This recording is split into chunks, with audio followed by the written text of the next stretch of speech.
కౌసల్యా సుప్రజా రామ పూర్వా సంధ్యా ప్రవర్తతే ఉత్తిష్ఠ నరశార్దూల కర్తవ్యం దైవమాన్నికం. కౌసల్య యొక్క సత్సంతానమైన ఓ శ్రీరామ, సూర్యోదయం అవుతోంది కాబట్టి సంధ్యావందనాది నిత్యకర్మలను కర్తవ్యతా దృష్టితో చేయవలసిన అవసరం ఉన్నది. కాబట్టి నరులయందు శ్రేష్ఠుడైనటువంటి వాడా రామచంద్ర ప్రభో, నీవు నిద్రలేచి కర్తవ్యమును నిర్వర్తించవలసినది అని విశ్వామిత్ర మహర్షి రామచంద్ర ప్రభువుని నిద్రలేపినటువంటి మొట్టమొదటి శ్లోకం సుప్రభాత శ్లోకంగా మారింది.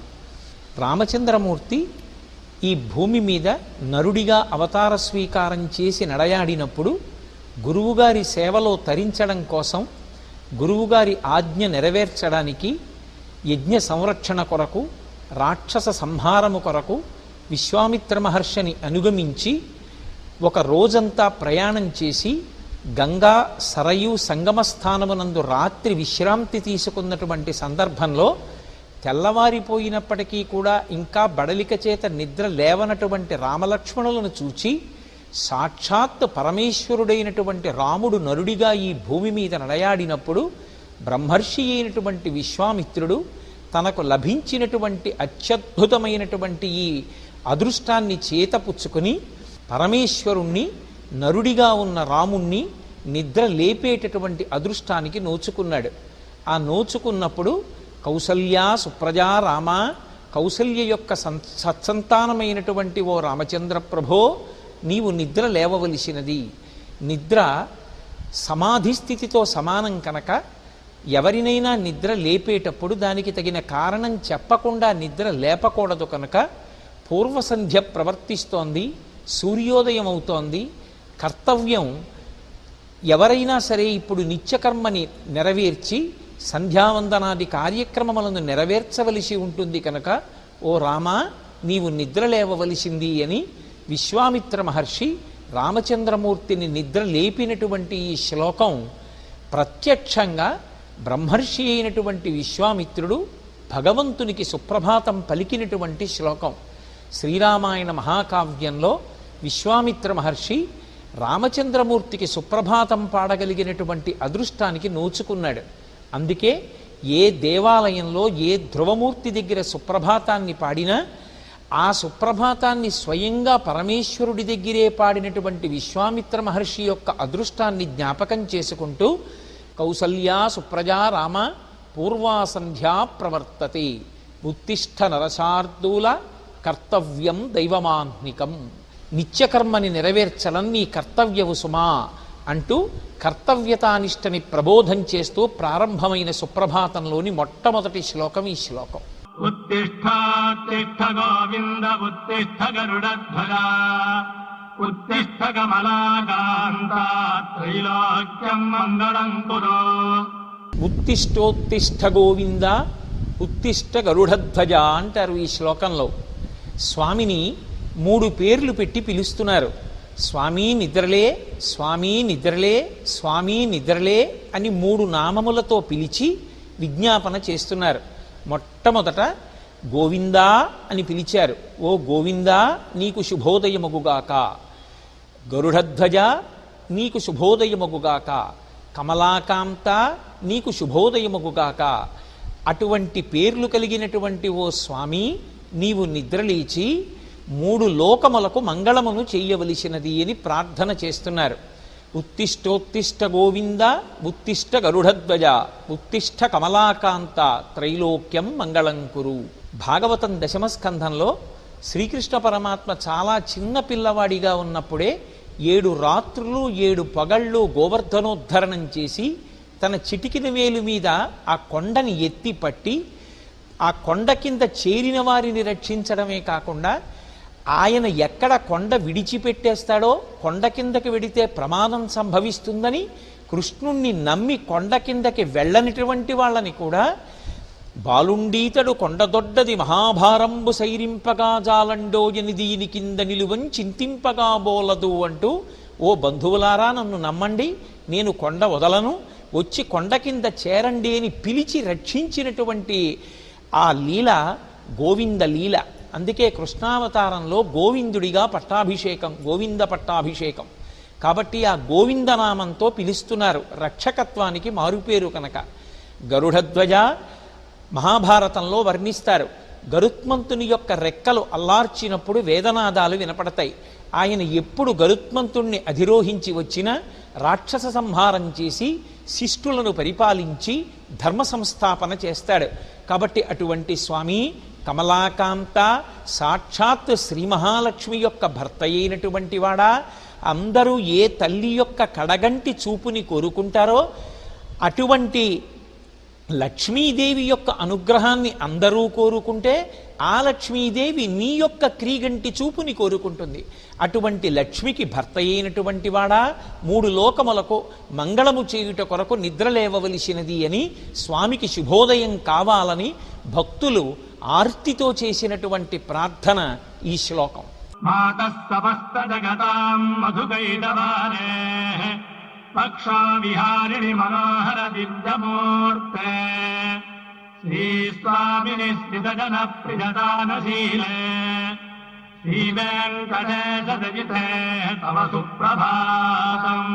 మధుకైటభులనేటటువంటి రాక్షసుల్ని సంహరించినటువంటి ఓ శ్రీ మహావిష్ణువు యొక్క ఇల్లాలైనటువంటి తల్లి, మాతః సమస్త జగతాం మధుకైటభారే వక్షో విహారిణి మనోహర దివ్యమూర్తే.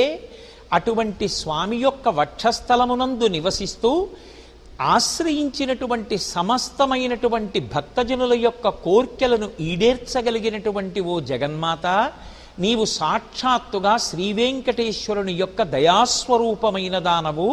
తల్లి నిద్రలేచి మా యొక్క కోర్కెలను ఈడేర్చి రక్షించు అని ప్రార్థన చేస్తూ అమ్మకి శుభోదయం కావాలని సుప్రభాత గీతికలు పాడుతున్నారు.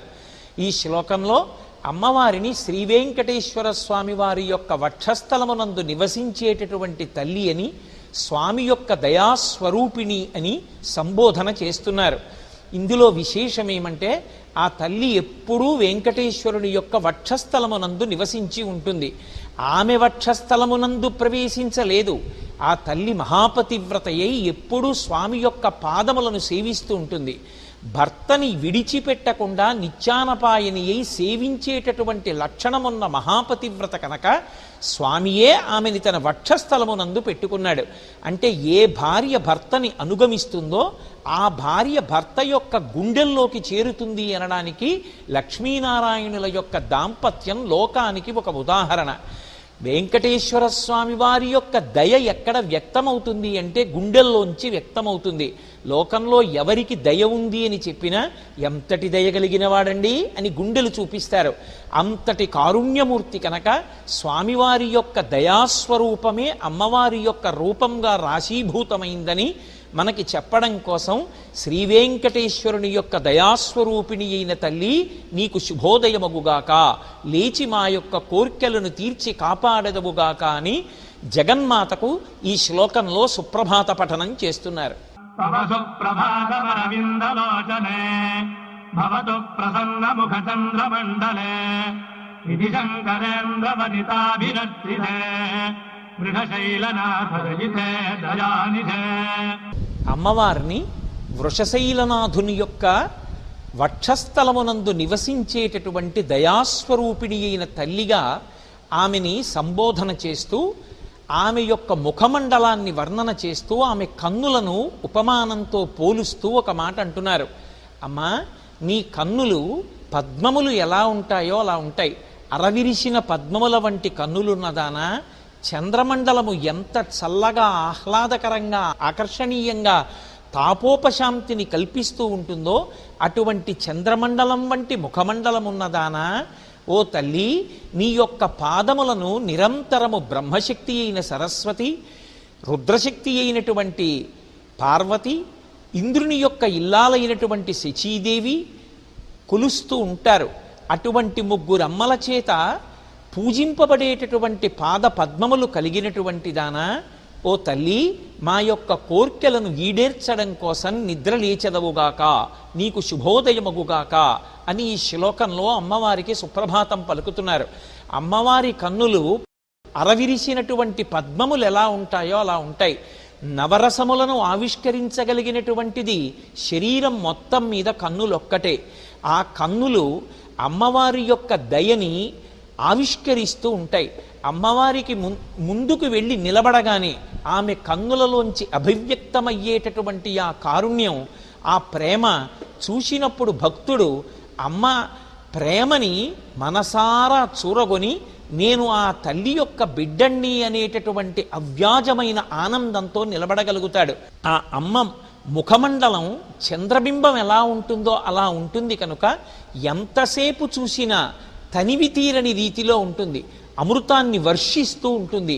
అటువంటి ముఖమండలమున్నదానా మన ప్రయత్నం లేకుండా మన మనసు ఆమె యొక్క దర్శనమునందు లీనమయ్యేటట్టుగా చేయగలిగినటువంటి అద్భుతమైన శరీరమును దాల్చినదానా, ఓ తల్లి, సాక్షాత్ సరస్వతీదేవి, రుద్రాణి, ఇంద్రుని యొక్క శక్తి అయినటువంటి శచీదేవుల చేత ఆరాధింపబడేటటువంటి పాదపద్మములు కలిగినటువంటి దానా, నీ పాదపద్మములకు నమస్కరించినటువంటి భక్తుల యొక్క సమస్తమైన కోర్కెలు ఈడేరతాయనడానికి వేరొక ఉదాహరణ ఏముంటుందమ్మా, మమ్మల్ని అనుగ్రహించవలసింది అని ఎలుగెత్తి తల్లిని ప్రార్థన చేసి శుభోదయం పలుకుతున్నటువంటి శ్లోకం ఈ శ్లోకం. అత్యాది సప్తరిషజస్తముపాస్య సంధ్యాం ఆకాశ సింధు కమలాని మనోహరాణి పాదాయ పాదయుగమర్చయితుం ప్రపన్నాః శ్రేషాద్రిశేఖర విభో సుప్రభాతం. శేషాచలాధిపతి అయినటువంటి ఓ శ్రీవేంకటేశ్వర, నీకు శుభోదయమగుగాక. తండ్రి, నీవు కనురెప్పలు ఎత్తి మేల్కొని బయటికి వచ్చి పూజ స్వీకరించాలి. ఎవరి పూజ స్వీకరించాలి? అత్రి మొదలైనటువంటి సప్తర్షులు నిన్ను సేవించాలనేటటువంటి ఉద్దేశ్యంతో స్నానాదులు పూర్తి చేసుకుని నిత్యకర్మ అయినటువంటి సంధ్యావందనాది కార్యక్రమాల్ని పూర్తి చేసుకుని ఆకాశగంగలో అరవిరిసినటువంటి పద్మములను చేతపట్టుకుని ఒక దేవాలయంలోకి ప్రవేశించేటప్పుడు పళ్ళు కానీ పువ్వులు కానీ పట్టుకుని వెళ్ళాలన్న నిబంధనని సప్తర్షులు కూడా పాటిస్తూ, ఓ శ్రీవేంకటేశ్వర, నీ పాదములను అర్చించాలనేటటువంటి ఆర్తితో వచ్చి నిలబడి ఉన్నారు. నీకు పరమభక్తులైనటువంటి అత్రి మొదలైన సప్తర్షులు వచ్చి నిలబడి ఉన్నారే, తండ్రి మేల్కొని బయటికి వచ్చి వారి పూజ స్వీకరించవా అని అడుగుతున్నటువంటి శ్లోకం సుప్రభాతంలో ఉన్నటువంటి ఈ అద్భుతమైన శ్లోకం. అంటే స్వామికి సుప్రభాత పఠనం జరిగే సమయానికే సప్తర్షులు కూడా వచ్చి దేవాలయ ప్రాంగణంలో నిలబడి ఉంటారు. ఎలా నిలబడి ఉంటారు అంటే నిత్యకర్మ అయినటువంటి సంధ్యావందనాదులను పూర్తి చేసుకుని ఆకాశగంగలో అరవిరిసినటువంటి పువ్వులు పట్టుకొని వచ్చి నిలబడి ఉన్నారు. అంటే అంతర్లీనంగా భక్తులకు చెయ్యబడేటటువంటి ప్రబోధం ఏది అంటే, సుప్రభాత పఠనము జరుగుతున్న వేళకి దేవాలయంలోకి ప్రవేశించేటటువంటి వేళకే నిత్యకర్మను ఈడేర్చి తమ తమ కర్తవ్యములను పూర్తి చేసుకొని ఒక దేవాలయంలోకి ప్రవేశించేటప్పుడు ఎటువంటి భక్తితో ఏ నిబంధనలను పాటించి వెళ్ళవలసి ఉంటుందో అటువంటి రీతిలో భక్తులు ప్రవేశించవలసి ఉంటుందని అంతర్లీనంగా ప్రబోధం చేస్తూ స్వామివారికి సప్తర్షులు కూడా సేవించి తరించాలన్న ఆర్తితో వచ్చి నిలబడిన సన్నివేశాన్ని ఆవిష్కరిస్తూ మన కన్నుల ముందు ఆ సుప్రభాత వేళని ఆవిష్కరించిన అద్భుతమైన శ్లోకం ఈ శ్లోకం.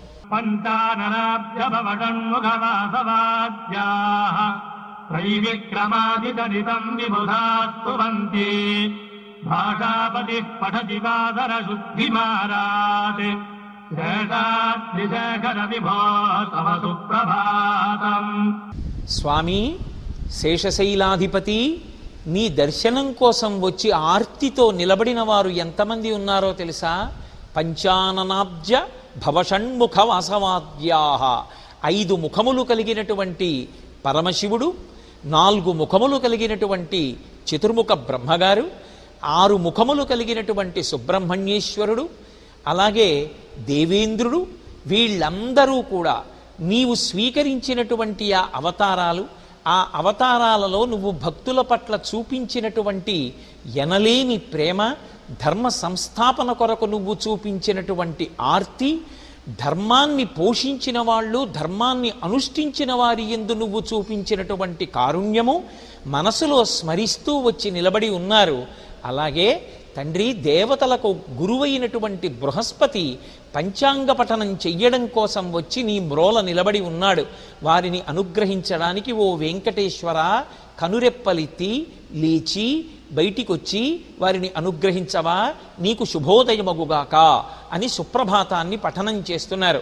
ఈ శ్లోకాన్ని బట్టి మనకేమర్థమవుతుందంటే, సుప్రభాత వేళలో శ్రీవేంకటేశ్వర దర్శనాన్ని పొందాలనేటటువంటి ఆర్తి సామాన్యమైనటువంటి భక్తులే కాదు, ముగ్గురు మూర్తులలో ఇద్దరైనటువంటి చతుర్ముఖ బ్రహ్మగారు పరమశివుడితో కలిపి షణ్ముఖుడైనటువంటి సుబ్రహ్మణ్యేశ్వరుడు, దేవతాధీశుడైనటువంటి దేవేంద్రుడు, దేవతలకి గురువైనటువంటి బృహస్పతి ఆ వెంకటేశ్వరుని యొక్క దేవాలయ ప్రాంగణంలో స్వామివారి యొక్క సమక్షంలో పంచాంగ పఠనం చెయ్యాలని ఆర్తితో బయలుదేరి వీరందరూ వచ్చి నిలబడి ఉన్నారు.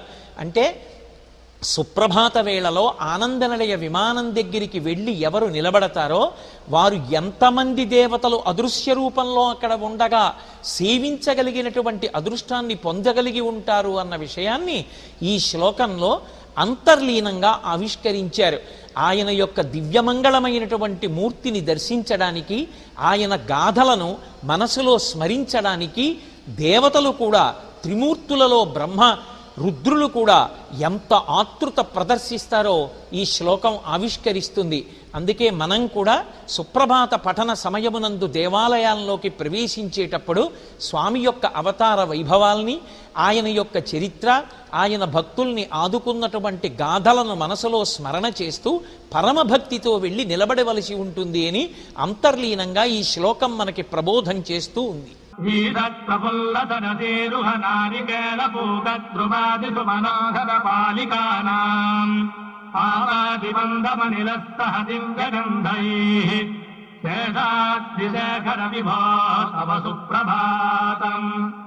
ప్రకృతిలో తెల్లవారుజాము అయ్యేటప్పటికీ ఒకరు చెప్పారా చెప్పలేదా అని లేకుండా తమంత తాముగా వికసనాన్ని పొందేటటువంటి లక్షణమున్నవి పుష్పాలు. అందున ఆ మలయమారుతం ప్రభాత వేళలో వీస్తూ ఉండగా కొబ్బరి, పోక మొదలైనటువంటి వృక్షములకు సంబంధించినటువంటి పుష్పములు అరవిరిసి ఉన్నాయి. ఈషత్ ప్రఫుల్ల సరసీరుహనారికేళ పూగద్రుమాది సుమనోహర పాలికానాం. ఆ మలయమారుతం వీస్తూ వస్తున్నప్పుడు ఈ వికసించినటువంటి పుష్పముల మీదుగా గాలి వస్తూ ఉంటే ఆ పుష్ప సౌరభాన్ని మోసుకొని వస్తోంది. ఈ ప్రభాత వేళలో ఆ విచ్చుకుంటున్నటువంటి పువ్వుల మించి వస్తున్నటువంటి గాలి తీయని వాసనతో, సౌరభంతో ఎంత ఆహ్లాదకరంగా ఉందో తెల్లవారుతోందనడానికి ఇది ఒక గొప్ప సూచన కదా. స్వామి, నీకు శుభోదయమగుగాక, నిద్ర లేచి భక్తులను అనుగ్రహించదముగాక అని స్వామిని ప్రార్థన చేసినటువంటి శ్లోకం ఈ శ్లోకం. సుప్రభాత పఠనం జరిగేటప్పుడు ప్రకృతిలో తెల్లవారుతోంది అనడానికి ఒకరు చెప్పవలసిన అవసరం లేకుండా తమంత తాము వికసించి భగవంతుని యొక్క పాదములను చేరాలనేటటువంటి ఆర్తి పొందేటటువంటి మొట్టమొదటి వస్తువు పుష్పం. ఆ పుష్పం ఆ బ్రహ్మముహూర్తంలో ఆ అరవిరిసి అది మెల్లిగా విచ్చుకుంటూ బాగా విచ్చుకుంటున్నప్పుడు ఆ అందులో ఉండేటటువంటి సౌరభాన్ని ఆ మలయమారుతం మోసుకొస్తుంటే అటువంటి సమయంలో ఆ ఏడుకొండల మీద నిలబడితే చుట్టూ ఉన్నటువంటి పవిత్రమైన వృక్షముల యొక్క పుష్పముల మించి వస్తున్నటువంటి గాలి ఎంత గొప్ప అనుభూతిని ఇస్తుందో అదిగో తెల్లవారుతోందనడానికి సంకేతం. పుష్పములు ఆయన పాదముల మీద చేరాలని కోరుకుంటున్నాయంటే భక్తులు ఆ పుష్పములను పట్టుకుని ఆయన పాదములను సేవించాలని నిలబడి ఉన్నారని గుర్తు. కాబట్టి భక్తులను అనుగ్రహించుట కొరకు స్వామి నీవు నిద్ర లేచి అనుగ్రహించవద్దా అని పరమభక్తితో ప్రేమతో పరమేశ్వరుణ్ణి ఉద్దేశించి పాడినటువంటి సుప్రభాత గీతిక. అందులో ఉండేటటువంటి ఆర్ద్రతని అర్థం చేసుకున్ననాడు ప్రకృతి పురుషుడు ఎంత మమేకమవుతాయో దాన్ని అనుభవించగలిగినటువంటి హృదయం, నిజమైనటువంటి సుప్రభాతాన్ని అనుభవించగలిగినటువంటి హృదయం అని మనకి అర్థమవుతుంది.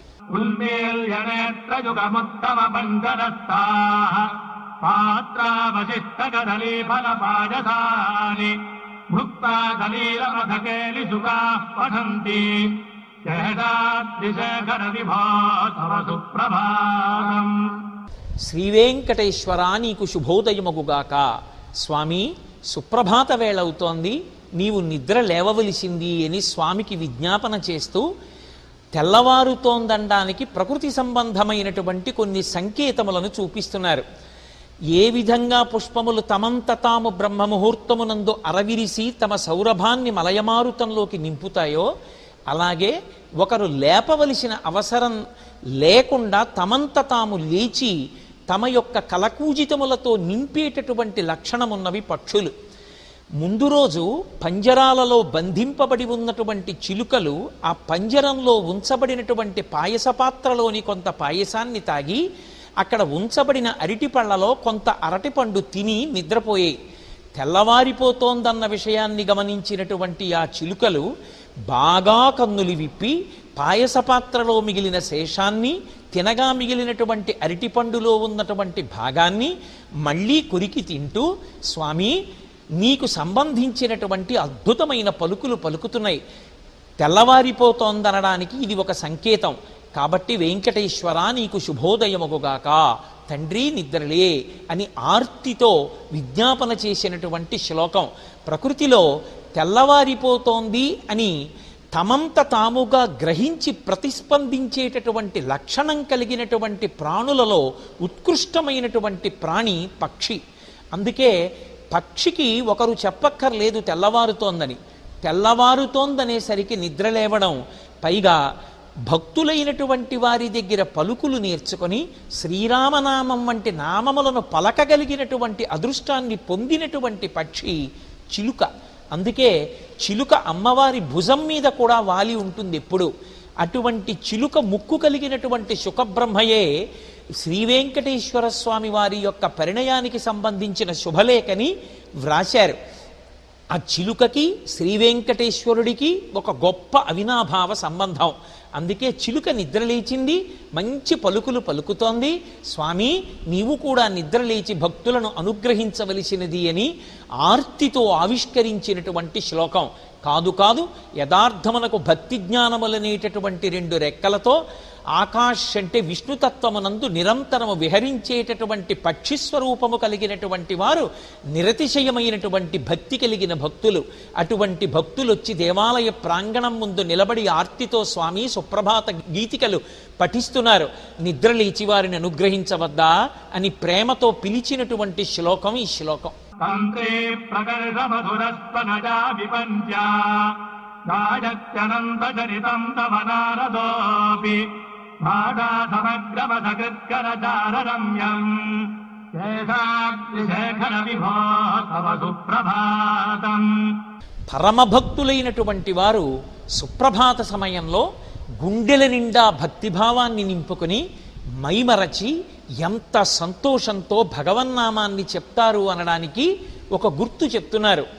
మహతీ అనబడేటటువంటి ఒక ప్రత్యేకమైనటువంటి వీణని తన చేతితో పట్టుకుని కేవలముగా భగవత్ సంబంధమైనటువంటి కీర్తనలను కూర్చుని పలికించడం కాదు, ఆ నిరాధారమైనటువంటి ఆకాశ మార్గంలో ప్రయాణం చేస్తూ చేతితో మహతీ అన్న వీణ పట్టుకుని ఆ వీణ మీద భగవన్నామములను పలికిస్తూ వంగి తన శరీరాన్ని అటూ ఇటూ ఊపుతూ పరమ సంతోషంతో ఆ భగవన్నామాన్ని భగవత్ కథలని కీర్తనలుగా ఆలాపన చేస్తూ పరవశించిపోతున్నటువంటి నారదాది భక్తులు స్వామి నీ ఆనందనిలయ విమానం దగ్గరికి వచ్చి నిలబడి ఆ వీణ మీద భగవత్ సంబంధమైన కీర్తనలను పలికిస్తున్నారు. వారిని అనుగ్రహించడానికి తండ్రి నీకు శుభోదయమై నీవు లేచి వచ్చి అనుగ్రహించవద్దా అని అడుగుతున్నారు. అంటే మనకి అంతర్లీనంగా ఈ శ్లోకంలో ఒక విషయాన్ని ప్రబోధం చేస్తున్నారు. భగవత్ సంబంధమైనటువంటి విషయాన్ని సుప్రభాత సమయంలో అనుభవించేటప్పుడు కేవలంగా ఏదో నిలబడి యాంత్రికంగా చెప్పడం కాదు, ఆ ఆనందం లోపల నిండిపోతే బాగా నీటితో నిండిపోయినటువంటి బింది మీద ఉన్నటువంటి గొట్టంలోంచి పడుతున్నటువంటి నీళ్లు ఇంకా బిందెలో పట్టకపోతే బిందె యొక్క అంచుల వెంట నీళ్లు కారిపోయినట్టు లోపల నిండిపోయినటువంటి భక్తి చేత కలిగినటువంటి ఆనంద తరంగములు లోపల పట్టక పైకి శరీరము యొక్క విన్యాసములుగా అభివ్యక్తమయ్యేటట్టుగా సుప్రభాత సమయమునందు సంతోషించి కీర్తించగలిగిన వాడెవరుంటాడో వాడు ధన్యుడు అని, అటువంటి కీర్తన చేయగలిగినటువంటి మహాభక్తుడు నారదుడని ఆ సన్నివేశాన్ని మన కన్నుల ముందు ప్రత్యక్షంగా ఆవిష్కరింపచేసి మనోదర్పణంలో చూడడానికి అవకాశం ఇచ్చినటువంటి శ్లోకం ఈ శ్లోకం. వృందావళీతమకరంధరసానువిద్ధ నిర్యాట్టుపాంబరతీ కమలోదరేభ్య శేషాద్రిశేఖర విభో తవ సుప్రభాతం. ఎంత అందమైనటువంటి రీతిలో ఆ ప్రకృతి యొక్క సంకేతాల్ని చూపిస్తున్నారంటే, పక్కనే ఉన్నటువంటి సరోవరంలో అరవిరిసినటువంటి తామర పువ్వులలో ఉండేటటువంటి మకరందాన్ని పానం చేయడం కోసం తుమ్మెదలు గుంపులు గుంపులుగా బయలుదేరి వచ్చాయి. ఆ బయలుదేరి వచ్చినటువంటి తుమ్మెదలు అరవిరిసిన పద్మాలలో ఉండేటటువంటి మకరందాన్ని కడుపు నిండా తాగాయి. ఇప్పుడు ఆ కడుపు నిండిపోయినటువంటి ఆ తుమ్మెదల యొక్క సమూహములు అనుకున్నాయిట, మనం వెళ్ళి శ్రీవేంకటేశ్వరుని యొక్క పాదపద్మములను సేవిద్దాం. ఇప్పటి వరకు బాహ్యంలో ఉండేటటువంటి పద్మముల యందున్న మకరందాన్ని తాగాం, ఇప్పుడు మత్తిక్కి పడుకోవడం కాదు, ఇప్పుడు పరమ సంతోషంలో వెళ్ళి వెంకటేశ్వరుని యొక్క పాదార విందములను సేవిద్దామని గుంపులు గుంపులుగా బయలుదేరి వచ్చి నిలబడి ఉన్నాయి. స్వామి కను తెరిచి బయటికి వచ్చి వాటిని అనుగ్రహించి వాటి యొక్క భక్తిని స్వీకరించదవుగాక, నీకు శుభోదయముగుగాక అంటారు. సుప్రభాత సమయంలో ఉండేటటువంటి ప్రకృతి సంబంధమైన విశేషాన్ని వర్ణించడంలో ఈ శ్లోకం ఒక అద్భుతాన్ని ఆవిష్కరించింది. ఎందుచేత అంటే, సూర్యుని యొక్క లేత కిరణములు తగిలేటప్పటికి సరోవరాలలో ఉండేటటువంటి పద్మాలు తమంత తాము వికసించడం మొదలు పెడతాయి.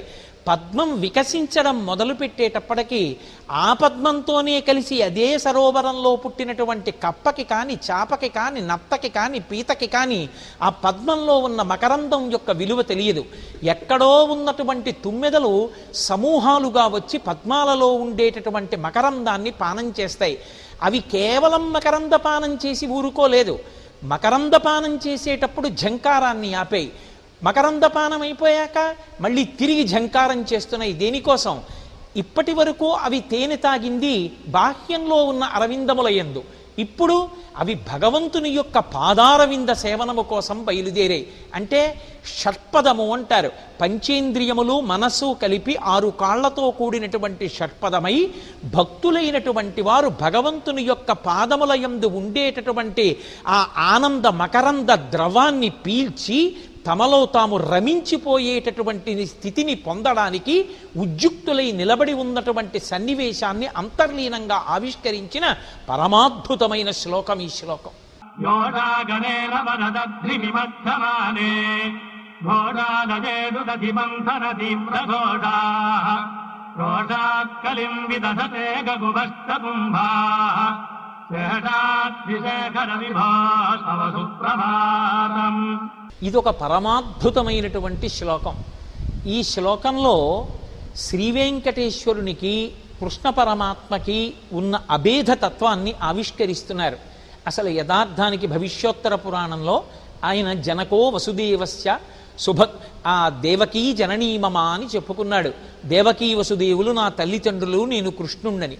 అందుకే ఈ శ్లోకంలో అంటున్నారు, యాదవుల యొక్క ఇండ్లలో యాదవకాంతలు నీవు జన్మించిన తరువాత కలిగినటువంటి విశేషమైనటువంటి ఐశ్వర్యము వలన ఆవులు బాగా పాలిస్తే వచ్చినటువంటి ఆ తోడుకున్నటువంటి పెరుగు గట్టిగా కుండలలో ఉంటే దానిలోకి కవ్వాన్ని దింపి వాళ్ళు తాళ్ళు కట్టి ఆ కవ్వాలతో పెరుగు చిలుకుతూ ఉంటే వాళ్ళ చేతులకు పెట్టుకున్నటువంటి ఆ కంకణముల యొక్క ధ్వని, మెడలో వేసుకున్నటువంటి హారముల ధ్వని, ఈ ధ్వనులు వాళ్ళు పాడుతున్నటువంటి పాటల యొక్క శబ్దములు, ఈ 3 మేళవించి ఒక కొత్త ధ్వని పుడుతుంటే ఇది చాలదన్నట్టుగా గట్టిగా ఉన్నటువంటి పెరుగులోకి దింపబడినటువంటి ఆ కవ్వాన్ని వాళ్ళు బాగా తాటితో పట్టుకుని లాగుతున్నప్పుడు ఆ కవ్వం కదులుతుంటే కుండకి కవ్వానికి యుద్ధం వచ్చిందేమోనన్నట్టుగా చర్ ఛస్ అన్న శబ్దములు వినపడుతున్నాయి.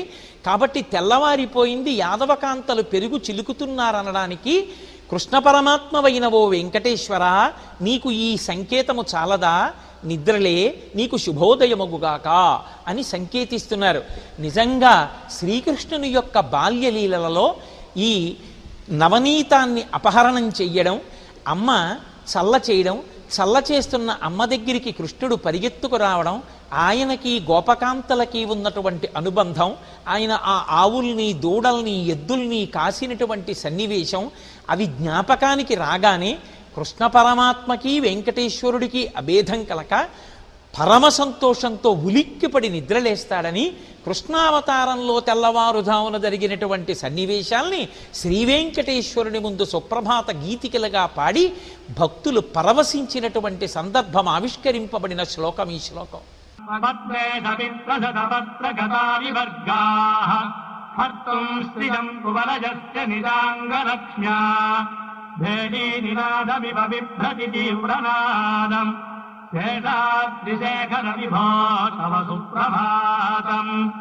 పద్మిని యొక్క భర్త సూర్యభగవానుడు. ఆ సూర్యభగవానుని యొక్క కిరణములు పడితే తెల్లవారుజామున పద్మములన్నీ విచ్చుకుంటాయి.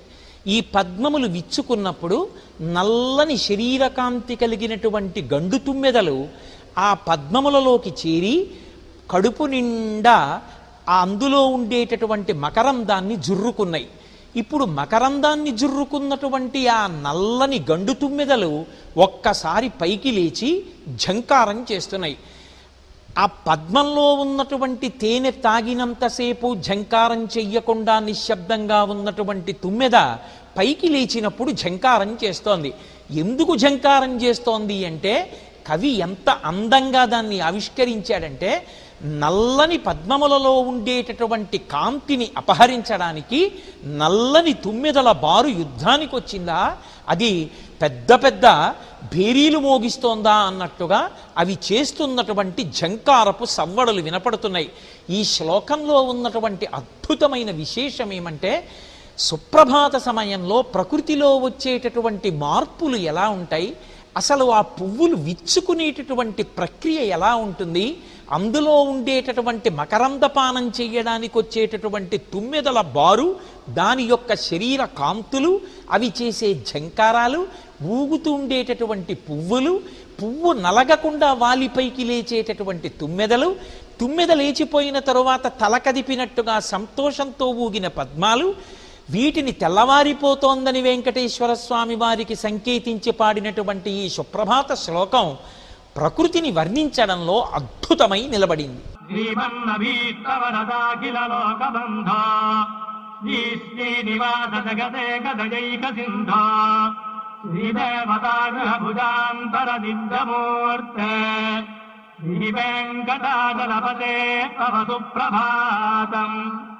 ఓ శ్రీనివాసుడా, తండ్రి, నిన్ను ఎవరు ఆశ్రయిస్తారో ఆ ఆశ్రయించినటువంటి భక్తుల యొక్క కామితములనన్నిటినీ కూడా నెరవేర్చేటటువంటి దయా అనబడేటటువంటి గుణాన్ని కలిగినటువంటి వాడా, సమస్త లోకములకు బంధువైనటువంటి వాడా, దేవతలందరి చేత కీర్తింపబడేటటువంటి వాడా, ఓ శ్రీనివాసుడా, నీకు శుభోదయమగుగాక అని పిలుస్తున్నారు. ఎందుచేత అంటే ఆయన స్థితికారుడు. లోకంలో ఎక్కడెక్కడ ఎప్పుడెప్పుడు ఎవరు ఆర్తి చెందినా వారి యొక్క ఆర్తి తీర్చగలిగినటువంటి వాడు, రక్షించగలిగినటువంటి వాడు, ఆ రక్షించడానికి తగినటువంటి దయ కలిగినటువంటి వాడు, అలా రక్షించినటువంటి కారణం చేత సమస్త లోకములకు బంధువైనటువంటి వాడు,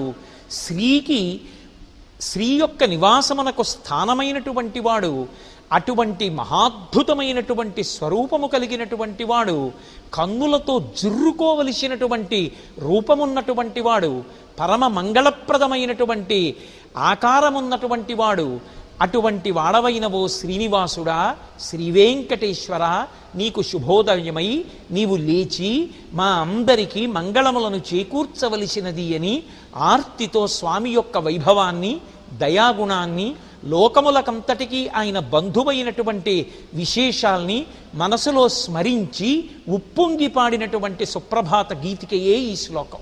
శ్రీస్వామి పుష్కరిణికా ప్లవ నిర్మలాంగా తేజోర్ధిరోహర విరింత సరంతనాద్యాః ద్వారే వసంతి వరవేత్ర హతోత్తమాంగాః శ్రీవేంకటాచలపతే తవ సుప్రభాతం. స్వామి పుష్కరిణి ప్రత్యేకమైనటువంటి వైభవము కలిగినటువంటి పుష్కరిణి. అటువంటి అద్భుతమైనటువంటి పుష్కరిణి యందు ఎవరు స్నానం చేశారు అంటే పరమశివుడు, చతుర్ముఖ బ్రహ్మ మొదలైనటువంటి వారు వచ్చి అందులో స్నానం చేసి నీ యొక్క శ్రేయస్సుని కోరుకునేటటువంటి వారు, నీ యందు పరమ మిత్రభావన కలిగినటువంటి వారు కనుక నీ యొక్క దర్శనాన్ని త్వరగా పొందాలనేటటువంటి ఆర్తితో అంతటి వారు కూడా తమ తమ వైభవాల్ని మర్చిపోయి తోసుకొచ్చి దర్శనాన్ని పొందాలనేటటువంటి ఆర్తితో ఉన్నారు స్వామి అని ఈ శ్లోకంలో ఆవిష్కరిస్తున్నారు. అంటే ఆ వెంకటేశ్వరుని యొక్క దర్శనాన్ని పొందాలనేటటువంటి ఆర్తి అందరి యందు ఎంత మిక్కుటంగా ఉంటుంది అన్న విషయాన్ని చెప్పడానికి పరమేశ్వరుడు బ్రహ్మగారి వంటి వారే అంతటి ఆర్తిని పొంది ఉంటారంటే ఆయన దర్శనాన్ని పొందడానికి సామాన్యులు ఆర్తి పొందడంలో ఆశ్చర్యమేముంది. పరమశివుడి వంటివాడు, చతుర్ముఖ బ్రహ్మ వంటి వారు వచ్చి స్వామివారి యొక్క పుష్కరిణిలో స్నానం చేసి నిర్మలమైనటువంటి అంగములు కలిగినటువంటి వారు అయ్యారట. వెంకటాచలానికి వెళ్ళినటువంటి వారు అందరూ కూడా తప్పకుండా చేయవలసినటువంటి కర్తవ్యాలలో ఒకటి స్వామి పుష్కరిణి స్నానం. ఆ స్నానం చేసినప్పుడు అది మామూలు స్నానం కాదు. సుప్రభాత సమయంలో పుష్కరిణిలో స్నానం బ్రహ్మాది దేవతలు వచ్చి స్నానం చెయ్యగా వారి యొక్క శరీరములను తాకినటువంటి పవిత్రమైనటువంటి ఉదకం.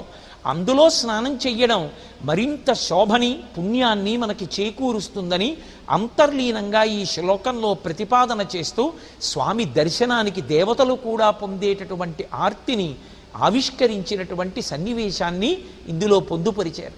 శ్రీశైల గరుడాచల వెంకటాద్రి నారాయణాద్రి వృషభాద్రిముఖ్యాం ఆఖ్యాం త్వరీయ వసతేరని సంవదంతి శ్రీ వెంకటాచలపతే తవ సుప్రభాతం. శ్రీశేషశైల గరుడాచల వెంకటాద్రి నారాయణాద్రి వృషభాద్రి వృషాద్రి ముఖ్యాం.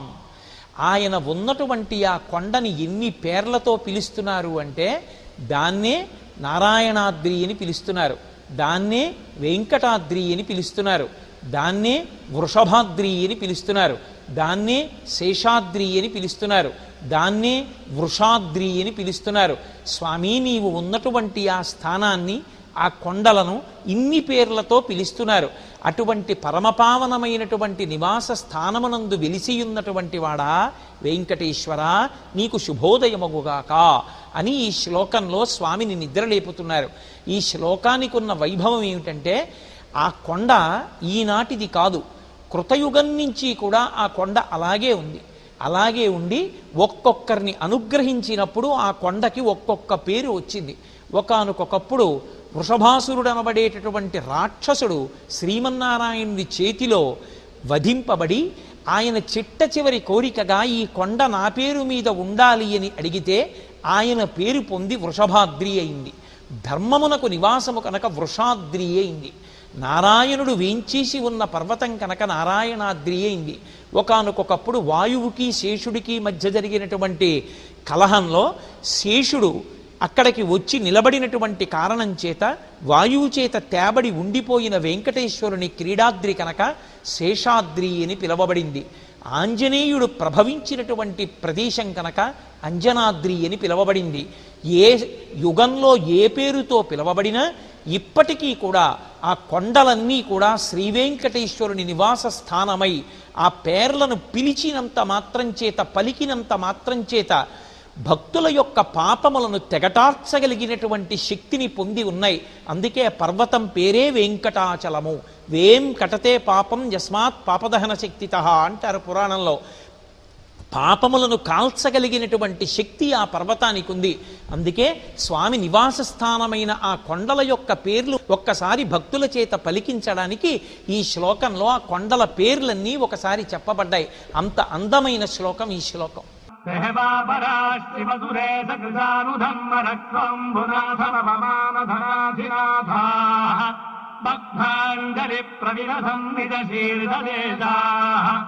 శ్రీవేంకటాచలపతే తవ సుప్రభాతం. ఈ శ్లోకంలో అన్ని దిక్కుల నుండి దిక్పాలురందరూ శ్రీవేంకటేశ్వరుని సేవ చెయ్యడానికి సుప్రభాత సమయంలో వచ్చి నిలబడేటటువంటి విశేషాన్ని వర్ణిస్తున్నారు. ఈశాన్య దిక్కు నుండి సాక్షాత్ పరమశివుడు బయలుదేరి వచ్చాడు. తూర్పు నుండి ఇంద్రుడు, ఆగ్నేయము నుండి అగ్ని, దక్షిణ దిక్కు నుండి యమధర్మరాజు, అలాగే నైరుతి నుండి నిరుతి, అలాగే పశ్చిమం నుంచి వరుణుడు, అలాగే వాయవ్యం నుంచి వాయువు, ఉత్తరాన్నించి కుబేరుడు, అన్ని దిక్కుల నుంచి అందరు దిక్పాలకులు కూడా వచ్చి నీకు నమస్కారం చెయ్యాలనేటటువంటి కుతూహలంతో రెండు చేతులు జోడించి, జోడింపబడినటువంటి ఆ రెండు చేతుల మీద తమ శిరస్సు నుంచి నీ ముందు వంగినప్పుడు ప్రకాశిస్తున్నటువంటి వారి యొక్క శిరస్సులు, వారి కిరీటములు, అందులో ఉండేటటువంటి మణుల కాంతులు భక్తులకు ద్యోతకమవుతున్నాయని ఈ శ్లోకంలో ఆవిష్కరిస్తున్నారు. అంటే స్వామికి శుభోదయం అవ్వాలని పలకడం కోసం, సుప్రభాతం పాడడం కోసం, స్వామి సుప్రభాత సమయంలో నిద్రలేచి బయటికి వచ్చినప్పుడు ఆయన యొక్క అందచందాల్ని చూసి తరించడం కోసం, ఆ సుప్రభాత వేళలో మొట్టమొదట ఆయన పాదముల మీద 4 పువ్వులుంచి తరించాలనేటటువంటి కోరికతో అన్ని దిక్కుల నుండి దిక్పాలురే వచ్చి నమస్కరిస్తూ తమ యొక్క శిరస్సులను వంచి శిరస్సుల యొక్క ఊర్ధ్వభాగముల యందు కాంతులు భక్తులు దర్శించడానికి వీలుగా నిలబడి ఉన్నారు. అంటే సుప్రభాత సమయంలో సప్తర్షి మండలం దగ్గర నుండి, నారదాదుల నుండి, అష్టదిక్పాలుల నుండి, బ్రహ్మ, ఇంద్రుడు, సనకసనందనాది పరమభక్తుల నుండి అందరూ వచ్చి ఆలయ ప్రాంగణంలో నిలబడి ఉంటారు. అటువంటి సమయంలో మనం కూడా అక్కడ నిలబడి ఉండడం ఎన్ని కోట్ల జన్మల యొక్క సుకృతమో అర్థం చేసుకుని పరమవైదికమైనటువంటి స్థితిలో దేవాలయానికి వెళ్ళి మౌనంగా నిలబడి ఆ సుప్రభాత పఠనాన్ని విని తరించవలసినటువంటి అవసరాన్ని అంతర్లీనంగా ఆవిష్కరించినటువంటి పరమాద్భుతమైన శ్లోకం ఈ శ్లోకం.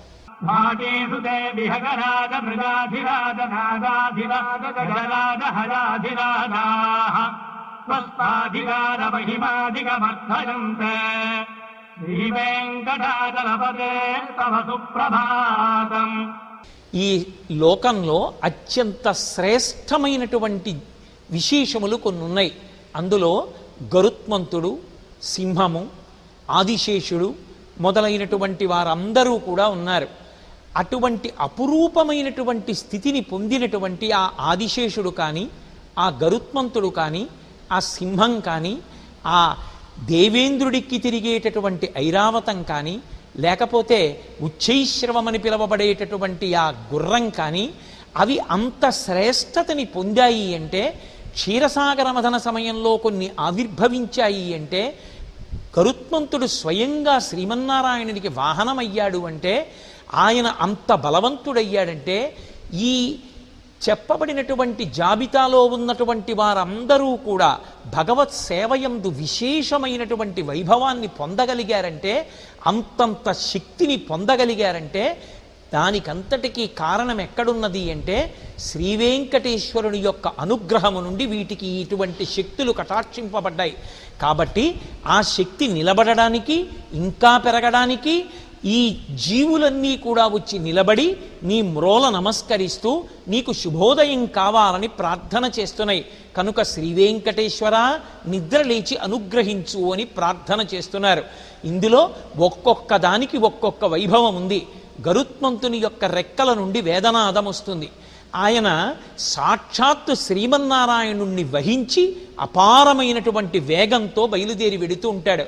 ఆదిశేషుడు భూమినంతటినీ తన పడగల మీద భరిస్తూ ఉంటాడు. సింహము మృగరాజై ఉంటుంది. సరే, ఐరావతము ఇంద్రుడు అధిష్ఠించి తిరిగేటటువంటి వాహనమై ఉంటుంది. ఈ ప్రాణులకు ఇంతంత గొప్ప గొప్ప శక్తులు వచ్చాయి అంటే పుట్టుక చేత వాటిగా వచ్చినటువంటి శక్తులు కావు. భగవంతుని యొక్క కేవల కరుణా దృష్టి చేత వీటికి ఇంత గొప్ప విభూతి కలిగింది. అందుకే స్వామి ఒక చోట చెప్తాడు, ఈ లోకంలో ఎక్కడెక్కడ ఏ ప్రాణి యందు ఏ విభూతి ప్రకాశించినా అదంతా నాదేనంటాడు.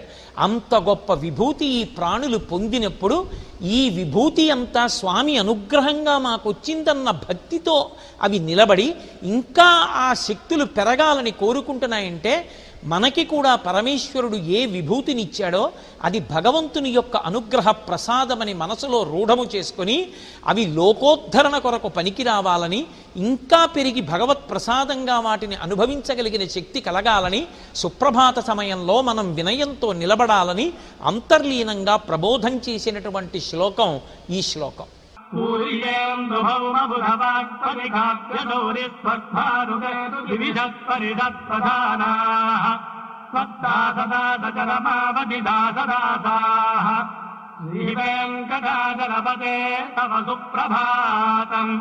ఈ శ్లోకంలో శ్రీవేంకటేశ్వరుణ్ణి ఆరాధించి తరించడం కోసం, ఆయనకి సుప్రభాతం పలకడం కోసం దేవేంద్రుని యొక్క సభలో ఉండేటటువంటి నవగ్రహములు వచ్చి నిలబడినటువంటి వైనాన్ని ఆవిష్కరిస్తున్నారు.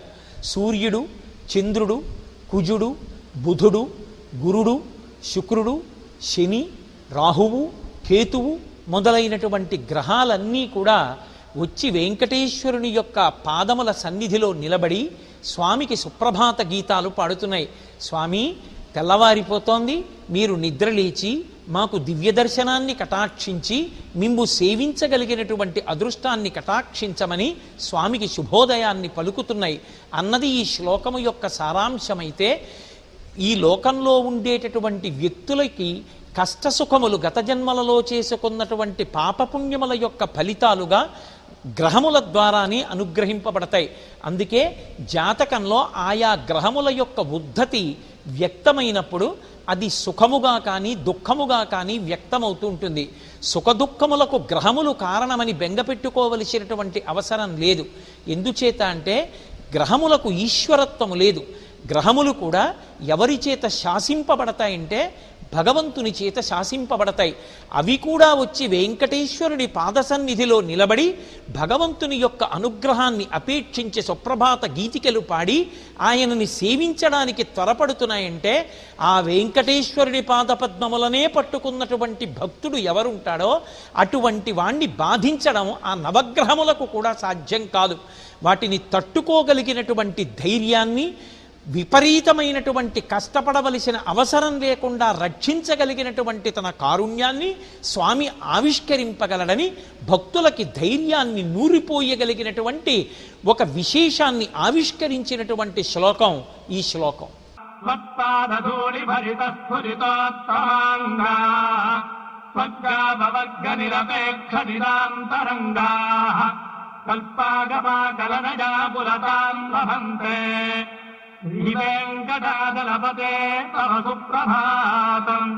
తత్పాదధూళి భరిత స్ఫురితోత్తమాంగాః అంటూ ప్రారంభం చేశారు ఈ శ్లోకాన్ని. అంటే పరమ భాగవతోత్తములైనటువంటి వారెవరున్నారో వారి యొక్క శిరస్సుల మీద నీ పాదములకు అంటి ఉన్నటువంటి ధూళి కణములు కనపడుతున్నాయి. అటువంటి ధూళి కణములతో ప్రకాశిస్తున్నటువంటి తలలు కలిగినటువంటి ఆ పరమభక్త శిఖామణులు మోక్ష పదవిని కూడా అపేక్షించకుండా ఈ కల్పం దాటిపోతుందేమోనని బెంగ పెట్టుకుని కూర్చుని ఉన్నారు. వెంకటేశ్వర, నీకు శుభోదయమగుగాక అని ఈ శ్లోకంలో స్వామిని నిద్రలేపుతున్నారు. ఈ శ్లోకంలో అంతర్లీనంగా ప్రకటింపబడినటువంటి వైభవం ఏమి అంటే, పరమభాగవతోత్తములైనటువంటి వారు స్వామివారి యొక్క పాదముల జంటని తమ రెండు చేతులతో పట్టుకుని తమ తల వంచి ఆయన పాదములను తమ శిరస్సుల మీద ధరిస్తారు. అందుకే అది ధ్యానమునందు అనుభవించగలిగినటువంటి స్థితి. గృహీత్వా హస్తాభ్యాం శిరసి నయనే వక్షసి వహన్ అంటారు శంకర భగవత్పాదులు శివానందలహరిలో. అలా ఎవరు స్వామివారి పాదములను తమ శిరస్సునందు ధరించగలిగినటువంటి ధ్యాననిష్ట కలిగినటువంటి వారు ఉన్నారో అటువంటి వారి శిరస్సుల మీద స్వామి పాదముల అడుగున అంటుకున్నటువంటి ధూళికణములు ప్రకాశిస్తున్నాయి. అంతటి ధార్మికులు, ధ్యాననిష్టాగరిష్ఠులు, భక్తి శేఖరులైనటువంటి భాగవతోత్తములు పొందేటటువంటి చిట్ట చివరి ప్రయోజనం మోక్షమే. కానీ ఆ మోక్షాన్ని కూడా వారు వద్దు అని ఈ శ్వేతవరాహ కల్పం ఉన్నంత వరకు ఇక్కడే ఉండాలని ఎందుకు కోరుకుంటున్నారంటే, ఇంతటి సులభుడై స్వామి మాంసనేత్రంతో ఆపాదమస్తకం చూడడానికి వీలుగా పద్మపీఠం మీద ఆనంద నిలయంలో వెలిసి ఉంటే ఈ 7 కొండల మీద వెంకటేశ్వరుడిగా నిలబడి ఉంటే ఈ అదృష్టాన్ని విడిచిపెట్టుకుని మాకు మోక్షపదం ఎందుకని మోక్షాన్ని పొందడానికి కూడా వారు ఇచ్చగించక శ్వేతవరాహకల్పం అయిపోతే నీ అవతార పరిసమాప్తి జరుగుతుందేమోనని బెంగ పెట్టుకుని నిలబడి ఉన్నారయ్యా అంటే మోక్ష పదవి కన్నా స్వామి దర్శనమే ఎక్కువ సంతోషాన్ని ఇస్తుందన్న విషయాన్ని మనకి ఆవిష్కరించినటువంటి శ్లోకం ఈ శ్లోకం. పద్మపురాగ్రశిఖరాణి నిరీక్షమాణాః స్వర్గాభవర్గ పదవీం పరమాం సయంతః మత్యామనుష్యభువనే మతిమాశ్రయంతే శ్రీవేంకటాచలపతే తవ సుప్రభాతం. ఈ శ్లోకంలో భక్తుల యొక్క ఆర్తిని అద్భుతంగా ఆవిష్కరిస్తున్నారు. తాము శరీరంతో ఉన్నంత కాలమో పరమ భక్తితో ధార్మికంగా జీవనం చేసినటువంటి భాగవతోత్తములైనటువంటి వారు శరీరాలు విడిచిపెట్టేసిన తర్వాత ఊర్ధ్వలోకవాసం చెయ్యడం కోసం స్వర్గాది లోకములను పొందడం కోసం వారు వెళ్ళిపోతున్నటువంటి సమయంలో ఆ స్వర్ణకాంతులు విరజిమ్ముతున్నటువంటి ఆనంద నిలయ విమానం వంక చూసి మాకు ఆ స్వర్గాది పదవులు కూడా వద్దు, మాకు దేవతా పదవులొద్దు, మాకు ఊర్ధ్వలోకవాసమొద్దు, మేము ఈ భూమండలంలో ఈ ఆనంద నిలయ విమానాన్ని చూస్తూ ఇక్కడే ఉండిపోతాం, వెంకటేశ్వరుని పాదసేవ చేస్తామని పరమభాగవతోత్తములైనటువంటి వారు కోరుకుంటున్నారు. వెంకటేశ్వర నీకు వినపడలేదా? లేచి అటువంటి భాగవతోత్తములైన వారికి నీ మ్రోల నిలబడి సుప్రభాత గీతికలు పాడుతున్న వారికి మంగళములను చేకూర్చవలసినది అని ఎలుగెత్తి పలికినటువంటి సుప్రభాత గీతిక ఈ శ్లోకం.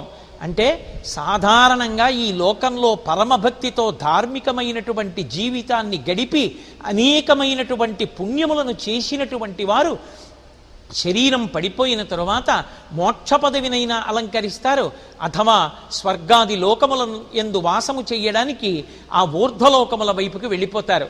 అలా వెళ్ళిపోతున్న వాళ్ళు మాకు మోక్ష పదవులొద్దు, మాకు స్వర్గాది లోకములొద్దు, మాకేం కావాలి అంటే ఈ ఆనంద నిలయ విమాన గోపురాన్ని చూస్తూ ఉండిపోతే చాలు, వెంకటేశ్వరుని యొక్క పాద సేవ చెయ్యగలిగితే చాలు, వీటికన్నా స్వర్గలోక వాసం దేవతా పదవులు మాకు గొప్ప కాదు అని తృణీకరించారంటే ఈ లోకంలో ఈ భూమండలంలో వెంకటాచలానికి ఇంత దగ్గరలో పుట్టి వెంకటేశ్వరుని యొక్క పాద సేవ చెయ్యగలిగి ఆనంద నిలయ విమాన గోపురాన్ని చూడగలిగినటువంటి కన్నులు కలిగి ఉండడం మనం ఎంత అదృష్టాన్ని పొందినటువంటి వారమో అంతర్లీనంగా మనకి జ్ఞాపకం చేసి ఆ వైభవాన్ని అందుకుని తరించమని మనకి ప్రబోధం చేసినటువంటి శ్లోకం ఈ శ్లోకం.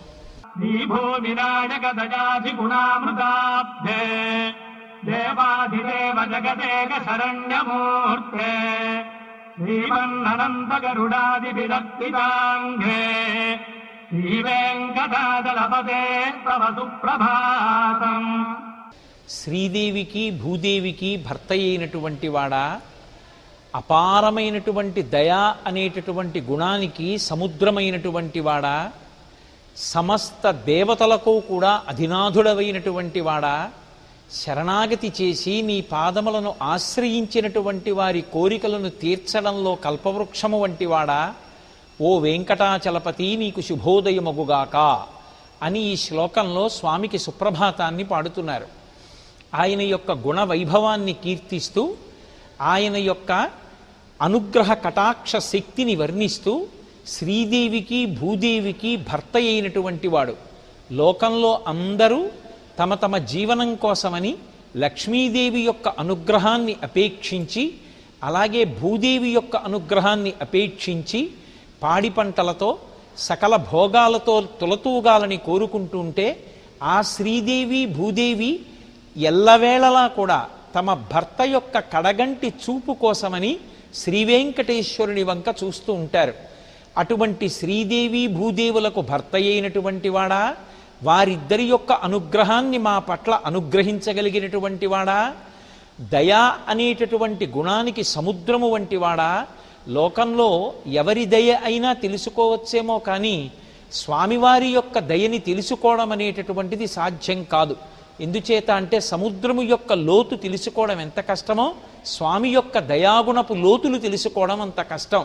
అందుకే దయా అనబడేటటువంటి గుణానికి సముద్రము వంటి వాడా, దేవతలకందరికీ కూడా అధినాథుడవైన వాడా, మూడు లోకములకు నాయకుడా, సాక్షాత్తు శేషుడు గరుత్మంతుడు వంటి వారి చేత పూజింపబడేటటువంటి పాదపద్మములు కలిగినటువంటి వాడా, అంతటి మహనీయమూర్తులే ఆయన పాదములను పూజించి ఆయన యొక్క అనుగ్రహ బలం చేత అటువంటి విభూతిని పొందగలుగుతున్నారంటే మనందరం కూడా ఏ పాదములను పట్టి పూజించాలో పరోక్షంగా మనకి తెలియచేస్తూ శ్రీమన్ననంత గరుడాది బిరక్షితాంఘ్రే శ్రీవేంకటాచలపతే తవ సుప్రభాతం. అటువంటి విభవము కలిగినటువంటి ఓ వెంకటాచలపతి నీకు శుభోదయమగుగాక. స్వామి కన్ను తెరిచి నిద్రలేచి మమ్మలను అనుగ్రహించవలసినది అని స్వామికి సుప్రభాతం పాడుతున్నారు ఈ శ్లోకంలో. శ్రీపద్మనాభ పురుషోత్తమ వాసుదేవ వైకుంఠమాధవ జనార్దన చక్రపాణే జీవత్సచిహ్న శరణాగత పారిజాత శ్రీ వెంకటాచలపతే తవ సుప్రభాతం. స్వామిని అనేకమైనటువంటి నామములతో పిలుస్తున్నారు. శ్రీపద్మనాభ, పురుషోత్తమ, వాసుదేవ, వైకుంఠమునందు నివసించేటటువంటి వాడా, చేత సుదర్శన చక్రమును ధరించినటువంటి వాడా, సుదర్శన చక్రపాణి, ఇన్ని నామములతో విరాజిల్లేటటువంటి వాడా, ఓ మాధవ, మా అంటే లక్ష్మి, లక్ష్మికి భర్త అయినటువంటి వాడా, ఓ వెంకటాచలపతి, నిన్ను ఆశ్రయించినటువంటి వారి యొక్క కోర్కెలు తీర్చడంలో కల్పవృక్షము వంటి వాడా, స్వామి మమ్ములను అనుగ్రహించి నీకు శుభోదయమై నీవు నిద్రలేచి బయటికొచ్చి మమ్మల్ని అనుగ్రహించవలసినది అని సుప్రభాతం పాడుతున్నారు. ఈ శ్లోకంలో ఉండేటటువంటి వైభవం ఏమిటంటే స్వామి యొక్క వైభవాన్నంతటినీ కూడా ఈ శ్లోకంలో నామముల ద్వారా వ్యాఖ్యానించారు. శ్రీపద్మనాభ అంటే ఆయన యొక్క నాభి కమలంలోంచి చతుర్ముఖ బ్రహ్మగారు ఉత్పత్తి అయ్యారు. అలా వచ్చినటువంటి చతుర్ముఖ బ్రహ్మగారు ఈ లోకములనన్నిటినీ సృజించాడు. లోకములను సృజించినటువంటి చతుర్ముఖ బ్రహ్మగారికే తండ్రి అయినటువంటి వాడా, అంటే సృష్టికర్తకే సృష్టికర్త అయినటువంటి వాడా, ఈ సృష్టింపబడినటువంటి జగత్తులో ధర్మాన్ని నిలబెట్టి అధర్మము యొక్క పీచ మణచడానికి చేతిలో సుదర్శన చక్రాన్ని ధరించి తన భక్తులైనటువంటి వారిని కాపాడి ధర్మమునకు వ్యతిరేకులైనటువంటి వారిని సంహరించేటటువంటి లక్షణము కలిగినటువంటి వాడా, సాక్షాత్తు లక్ష్మీదేవికి భర్త అయినటువంటి వాడా, ఇన్ని గుణములు కలిగి ఉన్నప్పటికీ, ఇన్ని విభూతులున్నప్పటికీ, ఇంత ఐశ్వర్యమున్నప్పటికీ ఒక్క గుణం లేకపోతే దాని వలన భక్తులకు ప్రయోజనం ఉండదు. ఎంత దోషభూయిష్టమైనటువంటి జీవితం ఉన్నవాడైనా ఒక్కసారి భక్తితో ఎలుగెత్తి ఆ నామాన్ని చెప్పి శరణాగతి చేసినటువంటి వారిని అనుగ్రహించడంలో ఆయనే సాటి. అంత భక్తుల పాలిటి కల్ప వృక్షమైనటువంటి వాడా, భక్తులకు కొంగు బంగారమైనటువంటి వాడా, ఓ స్వామి నిద్రలేచి అనుగ్రహించవలసినది అని నామముల ద్వారా ఆయన యొక్క గుణ వైభవాన్ని కీర్తిస్తూ స్వామికి సుప్రభాతం పలికినటువంటి పరమాద్భుతమైన శ్లోకం ఆ శ్లోకం. కందత్పదత్పహర సుందర దివ్యమూర్తే కాంతాకుజాంబురుహ కుట్ఫలలోల దృష్టే కళ్యాణ నిర్మల గుణాకర దివ్యకీర్తే శ్రీ వెంకటాచలపతే తవ సుప్రభాతం. కందర్పుడు అంటే మన్మధుడు. మన్మధుడు లోకంలో చాలా అందగాడిగా చెప్పబడతాడు. నేను చాలా అందగాణ్ణి అని అతిశయం పొందేటటువంటి మన్మధుడు పౌరాణికంగా శ్రీ మహావిష్ణువు యొక్క కుమారుడిగా చెప్పబడతాడు. లోకంలో తండ్రి కన్నా కుమారుడు అందంగా ఉండడం అనేటటువంటిది సహజమైన విషయం. కానీ శ్రీ వెంకటేశ్వరుని విషయం దగ్గరికి వచ్చేటప్పటికీ కందర్ప దర్ప హర సుందర దివ్యమూర్తి, కుమారుని యొక్క అందం కన్నా కూడా గొప్ప అందంతో స్వామి విరాజిల్లుతూ ఉంటాడట. ఎంత అందగాడై ఉంటాడంటే తండ్రి యొక్క అందాన్ని చూసినటువంటి మన్మధుడు నేను అందగాణ్ణి అన్న గర్వాన్ని విడిచిపెట్టేస్తున్నాడు. కాబట్టి కందర్పదర్పహర సుందర దివ్యమూర్తే కాంతాకుచాంబురహ కుట్మల లోల దృష్టి, తామర మొగ్గల వంటి కాంతల యొక్క కుచుముల మీద దృష్టిని నిలబెట్టి ఉండేటటువంటి వాడా, నిర్మలమైనటువంటి కళ్యాణ గుణములతో శోభించేటటువంటి లక్షణం ఉన్నవాడా, ఓ వెంకటాచలపతి నీకు శుభోదయమగుగాక. కాంతల యొక్క కుచుముల యందు దృష్టి కలిగినవాడు అన్న మాటకి తాత్పర్యమేమి అంటే ఈ భూకాంత యొక్క కుచములే నిండుగా పోసినటువంటి ధాన్యపు రాసులు.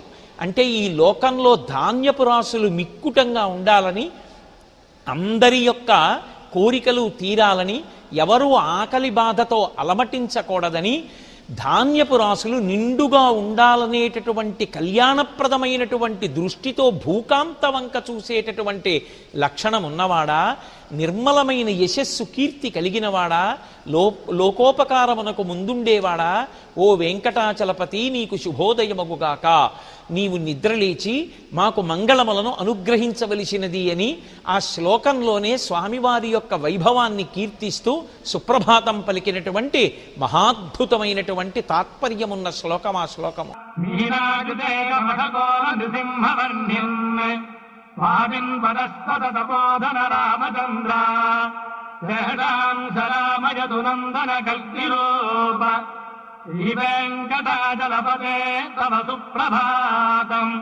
స్వామివారి యొక్క అవతారముల యొక్క విశేషాన్ని వర్ణన చేస్తున్నారు. అసలు మాంసనేత్రమునకు ద్యోతకము కాకుండా ఎక్కడో ప్రకాశించగలిగినటువంటి వాడు అత్యతిష్ట దశాంగుళం అని చెప్పబడినటువంటి స్వామి లోకంలో ధర్మ సంస్థాపన చెయ్యడం కోసమని ఒకనాడు మత్స్యమూర్తిగా, అలాగే వరాహమూర్తిగా, అలాగే కూర్మావతారంగా, అలాగే నరసింహావతారంగా, ఒకనాడు వామనమూర్తిగా, వేరొకనాడు పరశురాముడిగా, శ్రీరాముడిగా, బలరాముడిగా, కృష్ణ భగవానుడుగా, రాబోయేటటువంటి అవతారమైనటువంటి కల్కి అవతారంగా దశావతారాలుగా స్వామి ఈ భూమండలం మీదకి దిగి వచ్చి నడయాడి ధర్మమునకు వ్యతిరేకంగా ప్రవర్తించేటటువంటి వాళ్ళ యొక్క తేజస్సునంతటినీ కూడా అణిచి మళ్ళీ లోకంలో ధర్మము నిలబడేటట్టుగా ప్రయత్నం చేసి ధర్మమును నిలబెట్టినటువంటి వాడా. అవతార అంటే తార అంటే ఎక్కడో మిణుకుమిణుకుమంటూ ఉండి యథార్థమైనటువంటి స్వరూపము ద్యోతకము కానిది. మాంసనేత్రమునకు అందనటువంటి తారస్థాయిలో ఉండగలిగినటువంటి పరమాత్మ అజాయమానో బహుధా విజాయితే అని వేదము చేత కీర్తింపబడి పుట్టుక లేనటువంటి వాడు ధర్మ సంస్థాపన కొరకు భక్తుల యొక్క కోరిక తీర్చడానికి ఈ రూపంతో నిన్ను చూడాలని ఆర్తి పొందినటువంటి భక్తుల యొక్క కోరిక తీర్చి ఒక రూపంతో భూమి మీద నడయాడడానికి దశావతారాలుగా భూమి మీదకి వచ్చి ధర్మ సంస్థాపన చేసినటువంటి ఓ వెంకటాచలపతి నీకు శుభోదయమగుగాక. నీ అవతార వైభవాన్ని, దాని వెనక ఉన్న కీర్తిని, నీ యొక్క చారిత్రమును మేము జ్ఞాపకానికి తెచ్చుకుని పులకాంకురములతో కూడిన శరీరములతో ఈ సుప్రభాత పఠన వేళ నీ ఆలయము ముంద నిలబడి ఉన్నాం. స్వామి, నీవు నిద్రలేచి కటాక్షించి వచ్చి మమ్మలను అనుగ్రహించి మా పూజలు స్వీకరించవలసినది అని భక్తులు ఎలుగెత్తి ప్రార్థించి పాడిన శ్లోకమే ఈ సుప్రభాత శ్లోకం.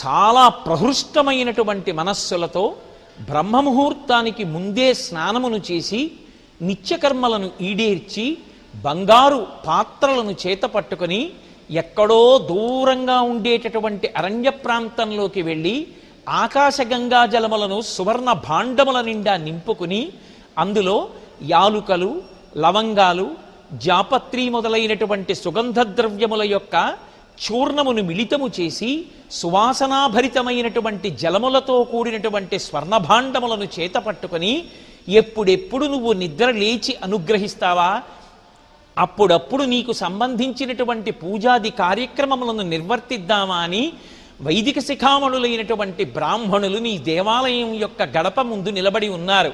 స్వామి వారిని అనుగ్రహించి ఆ తెచ్చినటువంటి జలభాండములోని నీటితో ఉపచారములను అందుకోవడానికి నిద్రలేచి నీవు అనుగ్రహించి పూజలను స్వీకరించవలసినది నీ శ్లోకంలో విజ్ఞాపన చేస్తున్నారు. శ్రీవేంకటాచలమునందు ఎప్పటి నుండో ఒక సంప్రదాయం ఉంది. తిరుమల నంబి గారి యొక్క కథని పరిశీలనం చేస్తే అప్పటి నుంచే తెల్లవారుజామున 3 గంటల వేళలో కాలికి చెప్పులు కూడా వేసుకోకుండా పాప వినాశనం ఉన్నటువంటి అరణ్య మార్గం గుండా వెళ్ళి ఆకాశగంగా జలములను భాండములో పట్టుకుని ఆ నీటిని తీసుకుని వచ్చి తెల్లవారుజామున సుప్రభాతం అయిపోగానే జరిగేటటువంటి వైదిక క్రియాకలాపమునందు దాన్ని వాడడం కోసం వైదిక నిష్ఠాగరిష్ఠులైనటువంటి బ్రాహ్మణులు వచ్చి స్వామి గడప ముందు నిలబడుతూ ఉంటారు. ఆ నీటి యందు అనేకమైనటువంటి పరిమళ ద్రవ్యములను కలుపుతారు. సువాసనలను విరజిమ్మేటటువంటి ఆ పరిమళ ద్రవ్యములు కలపబడినటువంటి ఆ సుగంధ జలములతో కూడుకున్నటువంటి స్వర్ణభాండములతో వైదిక నిష్ఠాగరిష్ఠులైనటువంటి బ్రాహ్మణులు నీ గడప ముందు నిలబడి నీ పూజలు చేయాలని ఆర్తి పొంది ఉన్నారు. అనుగ్రహించి వారి సేవలు స్వీకరించడానికి స్వామి నిద్రలే, నీకు శుభోదయమగుగాక అని పరమ ఆర్తితో పిలిచినటువంటి శ్లోకము ఈ సుప్రభాత శ్లోకం.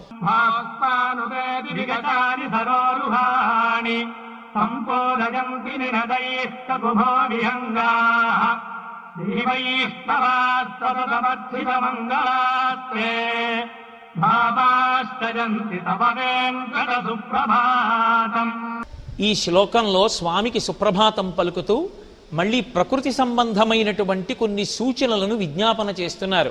భాస్వానుదేతి వికచాని సరోరుహాణి అంటూ స్వామి అదిగో సూర్యుడు ఉదయిస్తున్నాడు, అందుకే ఆకాశంలో ఎరుపు రంగు కనపడుతోంది. పద్మములన్నీ సరోవరముల యందు అరవిరిసి ఉన్నాయి. దానికి తోడుగా మధురమైనటువంటి ఝంకారములు చేస్తూ తుమ్మిదల యొక్క గుంపులు ఆ తామర పూలలో ఉన్నటువంటి ఆ మధువుని సేవించి ఆనందంతో రొద చేస్తూ నీ పాద సంసేవనము కొరకు ఆనందనిలయ విమానంలోకి ప్రవేశిస్తున్నాయి. ఎక్కడో ఉన్నటువంటి పక్షులన్నీ కూడా నిద్రలేచి కలకూజితములను చేస్తూ తమ తమ కార్యముల యందు ప్రవర్తిస్తున్నాయి. ఇవన్నీ తెల్లవారిపోతోంది అనడానికి గుర్తు. శ్రీవైష్ణవులైనటువంటి వారు నీ యొక్క సేవలో తరించాలనేటటువంటి ఉద్దేశ్యంతో పరమ భక్తిభావనతో వారందరూ కూడా నీ యొక్క చారిత్రమును కీర్తన చేస్తూ నీ మీద పాటలు పాడుకుంటూ నీ దేవాలయము మ్రోల వచ్చి నిలబడి ఉన్నారు. సుప్రభాత వేళ ప్రారంభమైందని, లోకంలో తెల్లవారుతోందని, నిద్ర లేచి నువ్వు అనుగ్రహించవలసినటువంటి కాలం ఆసన్నమైందని ప్రకృతి సంబంధమైనటువంటి ఈ సంకేతముల చేత గుర్తిరిగి నిద్రలేచి శ్రీవైష్ణవులను ఇతర భక్తులను అనుగ్రహించడానికి స్వామి నిద్రలేచి రావలసినది అని ఈ సుప్రభాత శ్లోకంలో స్వామిని ప్రార్థన చేసి నిద్రలేపుతున్నారు.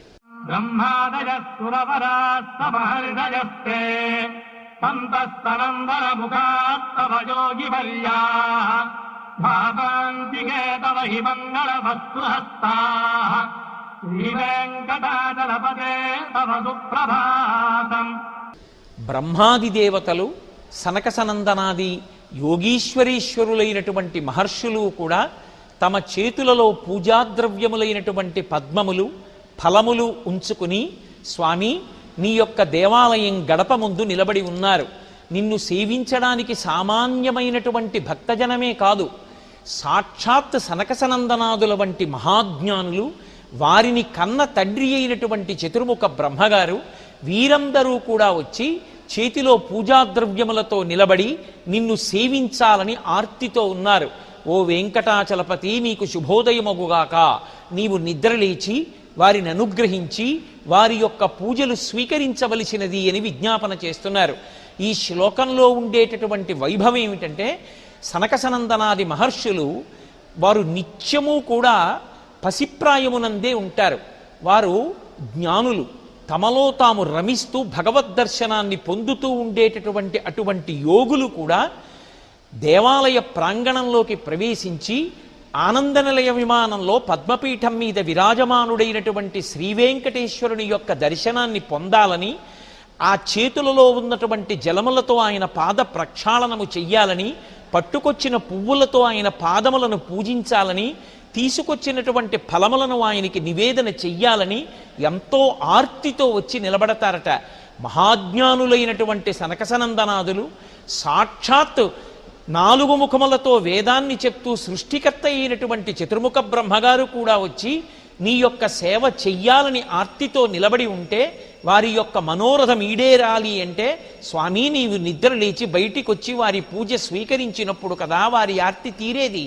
అందుకని నీవు నిద్ర లేచి అనుగ్రహించవలసినది అని వీరందరూ వచ్చి అక్కడ నిలబడినప్పుడు మనం కూడా సుప్రభాత వేళలో అక్కడికి వెళ్ళి వారితో కలిసి నిలబడడం అంటే మాంసనేత్రమునకు వారు ద్యోతకము కాకపోయినా అటువంటి తేజోమూర్తుల సరసన ఇటువంటి మన పాంచ భౌతికమైన శరీరంతో నిలబడగలగడం సుప్రభాత వేళలో ఎంత అదృష్టమో అంతర్లీనంగా పరోక్షంగా మనకి జ్ఞాపకం చేస్తున్నటువంటి విభవము కలిగినటువంటి శ్లోకము ఈ సుప్రభాత శ్లోకం.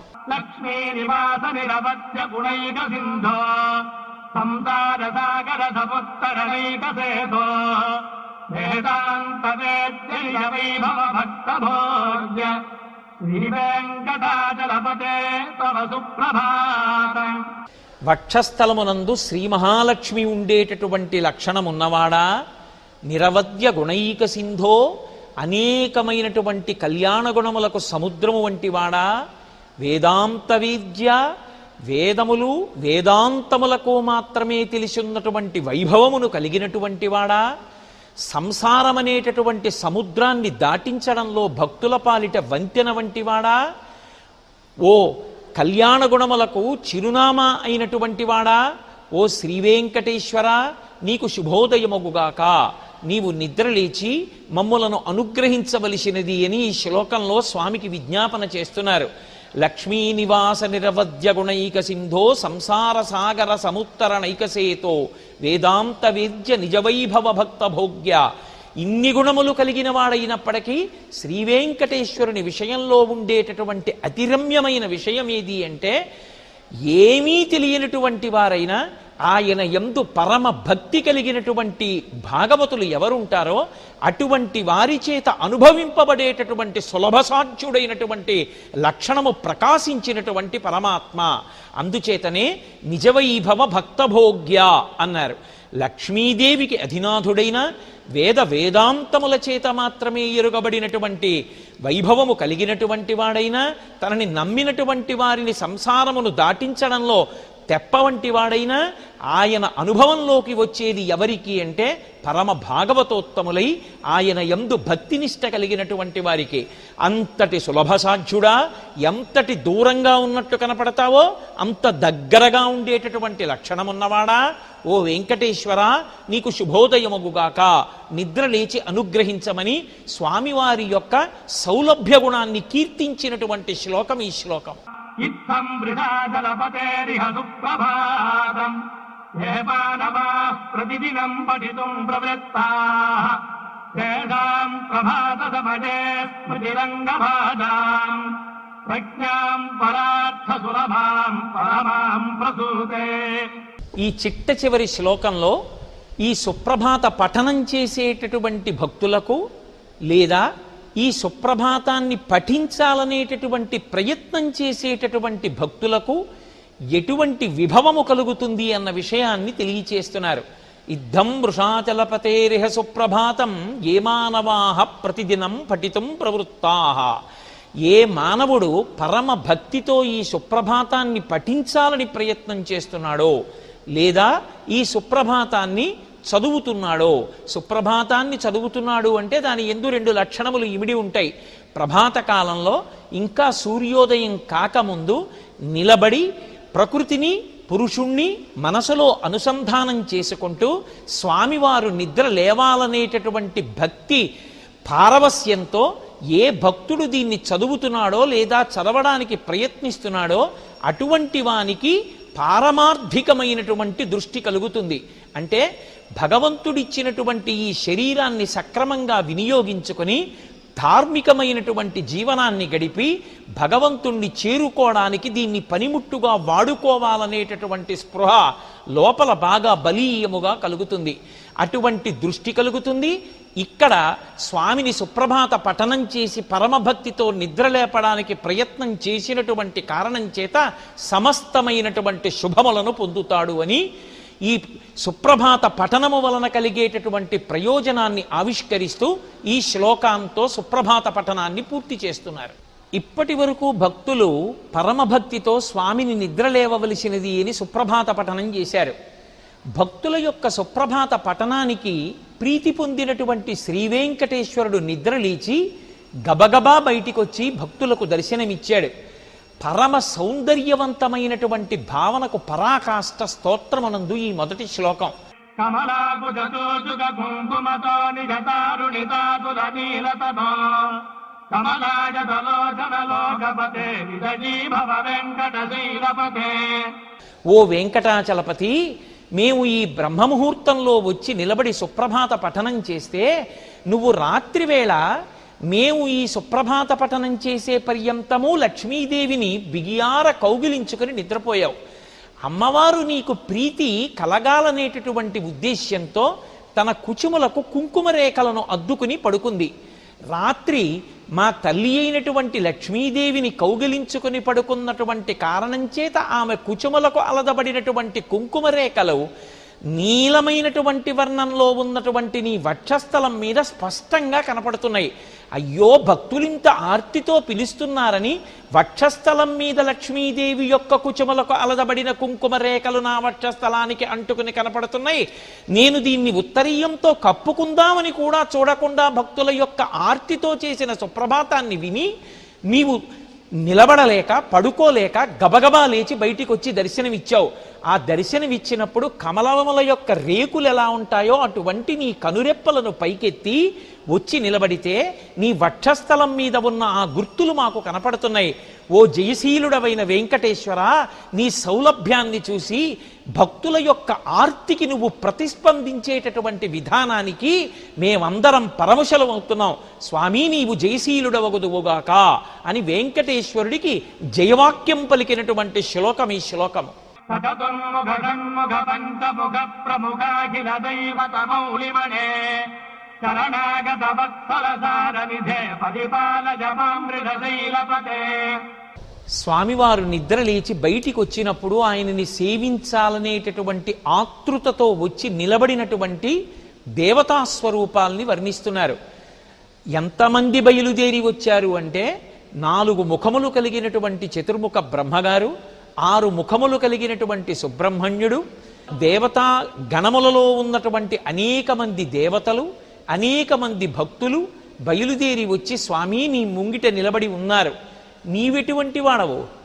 శరణాగత వత్సల సారనిధే. శరణాగతి చేసినటువంటి భక్తుల పట్ల అపారమైనటువంటి వాత్సల్య గుణము కలిగినటువంటి వాడా ఓ వెంకటాచలపతి, నీవు జయశీలుడవగుదువుగాక, నీవు మమ్ములను అనుగ్రహించదవుగాక అని స్వామిని స్తోత్రం చేస్తున్నారు. ఈ శ్లోకంలో ఉండేటటువంటి వైభవం ఏమిటంటే వాత్సల్యము అన్న మాటని ప్రయోగించారు. వాత్సల్యము అన్న మాట ప్రధానంగా ఆవుకి దూడకి చెల్లుతుంది. తాను శాకాహారి అయినా తన కడుపున మావితో పుట్టినటువంటి దూడ యొక్క మావిని ఆవు తన నాలుకతో నాకి శుభ్రం చేస్తుంది. అలాగే ఎన్ని పాపములు చేసిన వాడైనా, జీవితంలో తరించడానికి అవకాశము లేనివాడైనా, శ్రీవేంకటేశ్వరుడు తప్ప నాకు వేరొక దిక్కు లేరని తన బలహీనతలు ఆయనతో చెప్పి నీవే జోక్యం చేసుకుని మమ్మల్ని అనుగ్రహించాలని శరణాగత చేసినటువంటి భక్తుల పాలిట ఆయన పరమకారుణ్యమూర్తి. వారిని అనుగ్రహించడంలో తండ్రి నీకు నీవే సాటి. అటువంటి లక్షణము కలిగినటువంటి వాడా, అటువంటి సౌలభ్య గుణమున్నవాడా ఓ వెంకటాచలపతి, నీవు జయశీలుడవగదువుగాక అని ఈ శ్లోకంలో స్వామిని స్తుతి చేస్తున్నారు. అతివేల తజాతవదుర్విధైరనుమేల కృతైరపరాధగతైః భరితం భరితం వృధశైలపతే పరజా కృపజా పరిపాహ్యతే. పరమభక్తుడిగా వెళ్ళి వెంకటేశ్వరుని మ్రోల నిలబడాలి అని అనుకున్నా కూడా తాను చేసినటువంటి దోషములు ఎటువంటివో స్వామితో ఎక్కడా కాపట్యము లేకుండా ఆవిష్కరిస్తున్నటువంటి స్థితిని చూపిస్తున్నారు. స్వామి, నేను నియమము తప్పినవాడను. నువ్వు వేదంలో ఎలా ప్రవర్తించాలని శాసనం చేశావో అలా ప్రవర్తించని వాడను. ఎన్నో అపరాధములను చేసినటువంటి వాడను. ఇన్ని అపరాధములు చేసినటువంటి వాడను నేనైతే వేదాంత దేశికులు చెప్పినట్టు అపరాధ చక్రవర్తిని. నేను నీ మ్రోలకు వచ్చి నిలబడి ఉన్నాను. కానీ నీవు అపారమైనటువంటి దయాగుణము కలిగినటువంటి వాడవు. కాబట్టి నా యొక్క దోషములనన్నిటినీ కూడా నీవు క్షమించి నీవు నీ అమృతహస్తంతో నా చేయి పట్టి నన్ను స్వీకరించి నన్ను కృతార్థుణ్ణి చెయ్యవలసింది అని ప్రార్థన చేస్తున్నారు. నీ చేత అనుగ్రహింపబడడానికి నాకు ఈ యోగ్యత ఉన్నది అని చెప్పకుండా స్వామి ఏ యోగ్యత లేనివాడను, అన్నీ అపరాధములే చేసినవాడను, కానీ నేను నీ అనుగ్రహాన్ని పొందడానికి ఉన్న ఒకే ఒక్క సాధనము నీ కారుణ్యము తప్ప వేరొకటి కాదు అని చెప్పడంలో పరమభక్తుడైనటువంటి వాడు భగవంతుని ప్రార్థన చేసేటప్పుడు అర్హతని చూపించకుండా ఆయన దయాగుణమే ఆయనని పొందడానికి తనకి అర్హత అని చెప్పడంలో వినయము ఆవిష్కృతమవుతోంది. అంత గొప్ప వినయంతో కూడుకున్నటువంటి భక్తుని మర్యాదతో కూడిన ప్రవర్తనని ఆవిష్కరించిన శ్లోకము ఈ స్తుతి శ్లోకము.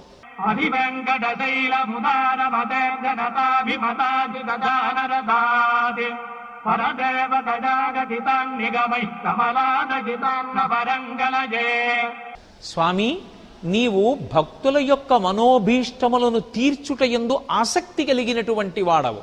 అంటే కేవలముగా భక్తులు ప్రార్థించిన తరువాత నిగ్రహానుగ్రహ ప్రదాతయ్యి వారు చేసిన పాపపుణ్యములను పరిశీలించి కోర్కెలు తీర్చాలనేటటువంటి భావన కలిగినటువంటి వాడు కాడు. నేను తప్ప వారికి ఎవరున్నారు? ఆర్తో జిజ్ఞాసురర్థార్థి జ్ఞానీచ భరతర్షభ అని గీతలో నేనే కదా చెప్పాను. వారికి నేను తప్ప దిక్కెవరు? కాబట్టి వారు నా దగ్గరికి వచ్చి అడిగితే ఇవ్వడానికి సిద్ధంగా ఉండాలనేటటువంటి సహజమైన స్వభావము కలిగినటువంటి వాడా, ఆ కోర్కెలు తీరడానికి యథార్థమైనటువంటి ఆధారస్వరూపుడా, వేదములయందు పరదేవతా స్వరూపముగా వర్ణింపబడినటువంటి వాడా, శ్రీ మహాలక్ష్మికి భర్త అయిన వాడా, నీకు శుభోదయమై నీవు జయశీలుడవై మమ్ములను అనుగ్రహించదవుగాక అని స్వామి యొక్క గుణవైభవాన్ని ఈ శ్లోకంలో స్తోత్రం చేస్తున్నారు. ఎందుచేత అంటే ఒక కోర్కెని కోరిన తరువాత ఈ కోర్కె తీర్చడానికి వీడికి వెనక ఏదైనా పుణ్యబలం ఉన్నదా, ఆ పుణ్యబలాన్ని బట్టి నేను వీడికి ఇవ్వచ్చా అని ఆలోచించడం ఒకెత్తు. అలా కాకుండా వీడు నా దగ్గరికి వచ్చి ప్రార్థించాలనేటటువంటి కోరిక పుట్టడమే చాలు, నేను తప్ప ఎవరిస్తారు వీడికని 4 రకాలైనటువంటి భక్తులు నన్నే ఆశ్రయిస్తారు. ఆర్తి కలిగిన వాడు జిజ్ఞాసువు అర్థార్థి జ్ఞాని నా పాదములే పట్టుకుంటాడు, నేనే అనుగ్రహించాలని భక్తుల యొక్క కామితములను తీర్చుటయందు విశేషమైనటువంటి అనురక్తి తన సహజ స్వభావముగా కలిగినటువంటి పరమ కారుణ్యమూర్తి శ్రీవేంకటేశ్వరుడని ఈ శ్లోకంలో ఆయన యొక్క స్వభావాన్ని కీర్తిస్తున్నారు. అంత అందమైనటువంటి స్తుతిపాఠము కలిగినటువంటి శ్లోకం ఈ శ్లోకము.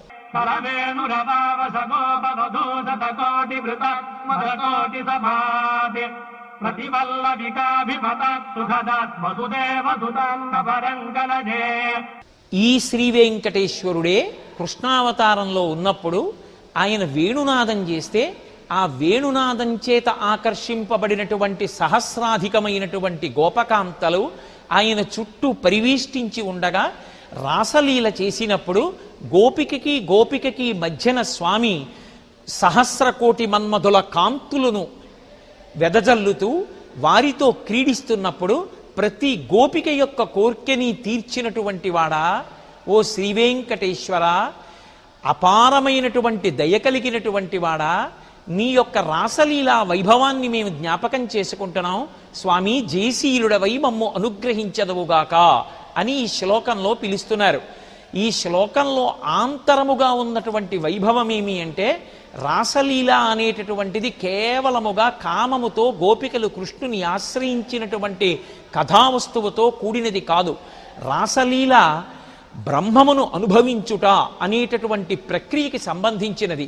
ఆ గోపకాంతలందరూ కూడా సహస్రాధికమైన గోపకాంతలున్నా కూడా అంగనామంగనామంతరే మాధవం అంటాడు లీలాశకుడు. ప్రతి గోపికకి మధ్యలో కృష్ణుడు, కృష్ణుడికి మధ్యలో గోపిక.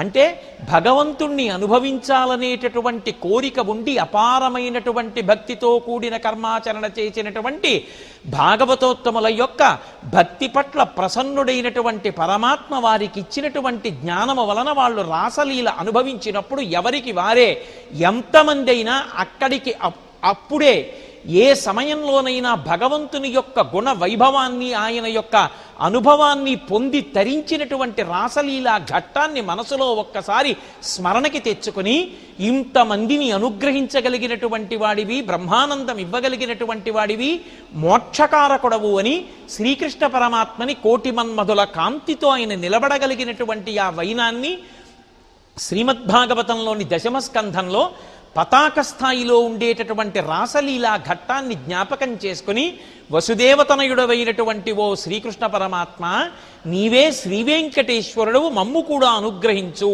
అని భక్తి పండినటువంటి భాగవతోత్తములు చేసినటువంటి స్తుతిపాఠమే ఈ శ్లోకము.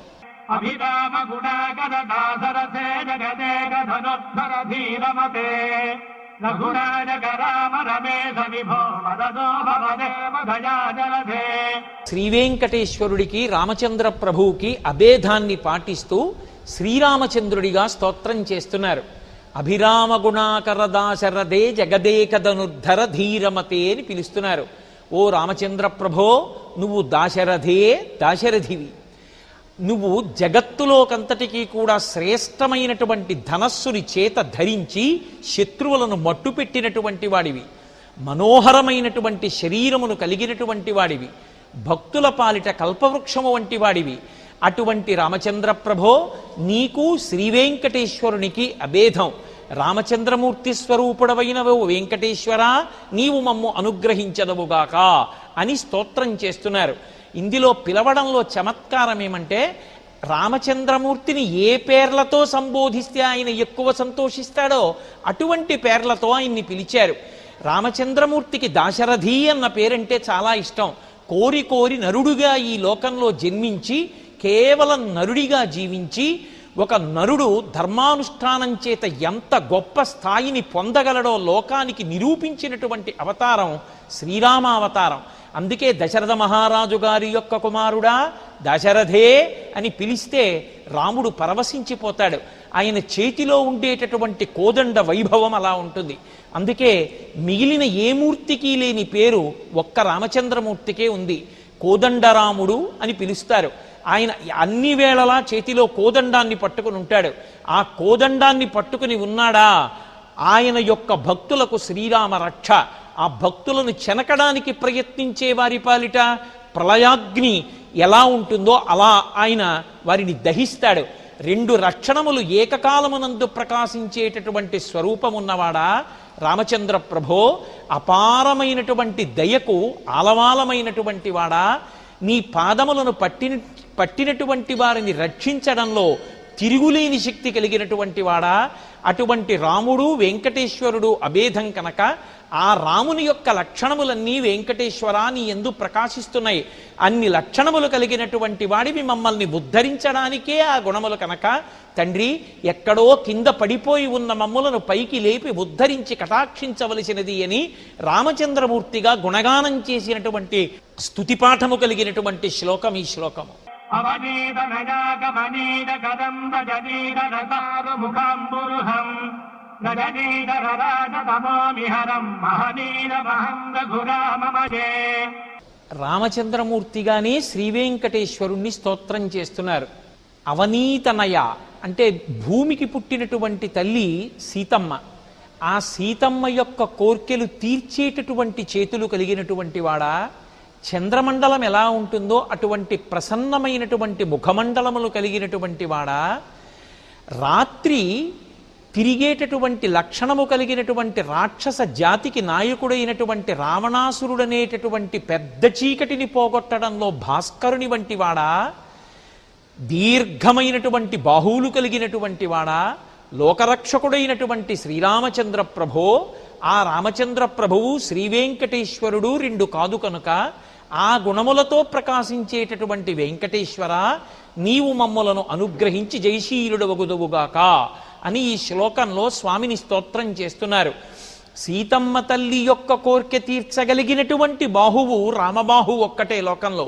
ఎందుచేత అంటే ఆ తల్లి మహాపతివ్రత.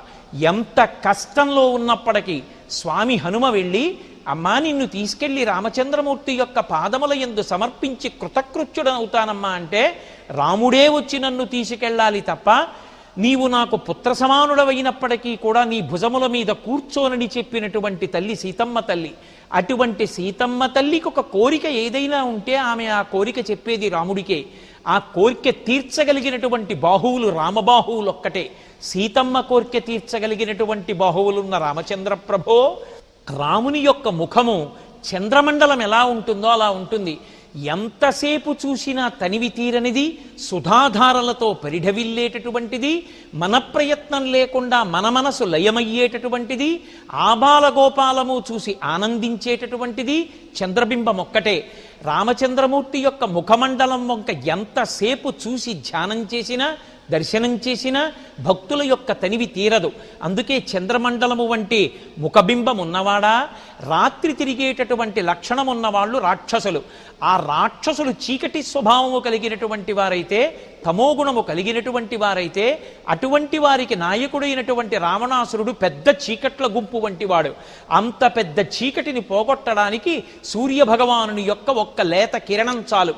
ఆ రావణాసురుడనేటటువంటి పెద్ద చీకటిని పోగొట్టడంలో సూర్యబింబం వంటి వాడా, అంటే రావణ సంహారమును అంత తేలికగా చెయ్యగలిగినటువంటి బాహుపరాక్రమము కలిగినటువంటి వాడా, ఆజానబాహు నీ యొక్క భుజముల వంక చేతుల వంక చూస్తే చాలయ్యా భక్తులందరికీ కూడా ఆనందం కలుగుతుంది అని ఆయన యొక్క భుజములను కీర్తిస్తూ, ఆయన యొక్క వైభవాన్ని స్తోత్రం చేస్తూ, ఆయన ఎటువంటి ఆకర్షణ శక్తిని కలిగి ఉంటాడో, భక్త రక్షణ కటాక్ష శక్తిని పొంది ఉంటాడో, అటువంటి రక్షణ శక్తియే శ్రీ వెంకటేశ్వరుని యందు కూడా ప్రకాశించి ఉంది. రాముడొక్కడు వెంకటేశ్వరుడొకడు కాదు కదా. ఆయన అనుగ్రహ శక్తి, ఆకర్షణ శక్తి, భక్తులను కటాక్షించగలిగిన శక్తి శ్రీ వెంకటేశ్వరుని యందు కూడా ద్యోతకమవుతున్నాయని పరవశించినటువంటి భాగవతోత్తములు రామచంద్రుని గుణములను వెంకటేశ్వరుని యందు చూసి స్తోత్రం చేసినటువంటి శ్లోకం ఈ శ్లోకం. సుముఖం సుహృతం సులభం సుఖదం సరుజంత సుగాగ భవోగదరం అపహాయ రఘోత్పహదం యమహం నకథంత నగంత నదాతు భజే. శ్రీ వెంకటేశ్వరుని రామచంద్రమూర్తిగానే భావన చేసి ఆయన యొక్క వైభవాన్ని స్తోత్రం చేస్తున్నారు. సుముఖం సులభం సుఖదం, ఆయన అత్యంత సుఖములను ఇయ్యగలిగినటువంటి వాడు. భక్తజనులకు పరమ సులభముగా లభ్యమయ్యేటటువంటి గుణమును కలిగినటువంటి వాడు. తన యొక్క సోదరులైనటువంటి లక్ష్మణ భరత శత్రుఘ్నుల యొక్క అభ్యున్నతిని నిరంతరము కోరుకునేటటువంటి వాడు. రఘువంశమునకు ఎనలేని కీర్తి తెచ్చి వంశకర్త అయినటువంటి వాడు. ఆ పుట్టినటువంటి రఘువంశానికే ఎనలేని కీర్తి తెచ్చి రామచంద్రమూర్తి పుట్టినటువంటి వంశము అన్న పేరు తీసుకొచ్చి ఇచ్చినటువంటి వాడు. భక్తుల యొక్క అభీష్టములను తీర్చడంలో తనకు తానే సాటి అయినటువంటి వాడు. అటువంటి రామచంద్ర ప్రభో, నిన్ను నేను శ్రీ వెంకటేశ్వరునిగానే చూస్తున్నాను. శ్రీ వెంకటేశ్వరునకు నీకు అభేదము కదా.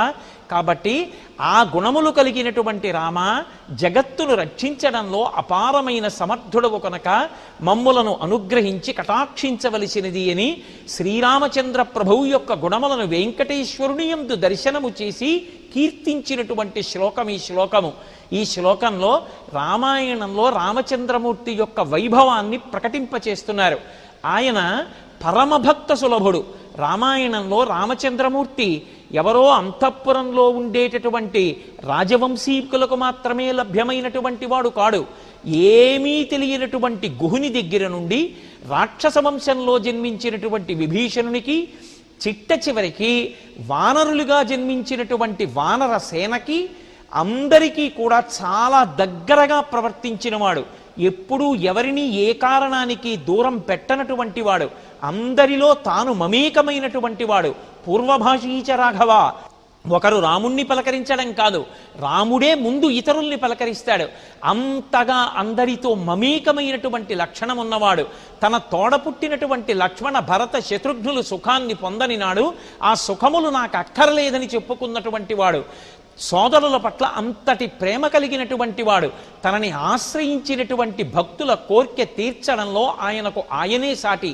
శ్రీరామాయణ కావ్యాన్ని పరిశీలిస్తే రామచంద్రమూర్తి చేత అనుగ్రహింపబడని వారు, రామచంద్రమూర్తి యొక్క ఉపకారాన్ని పొందని వారు ఎవ్వరూ లేరు.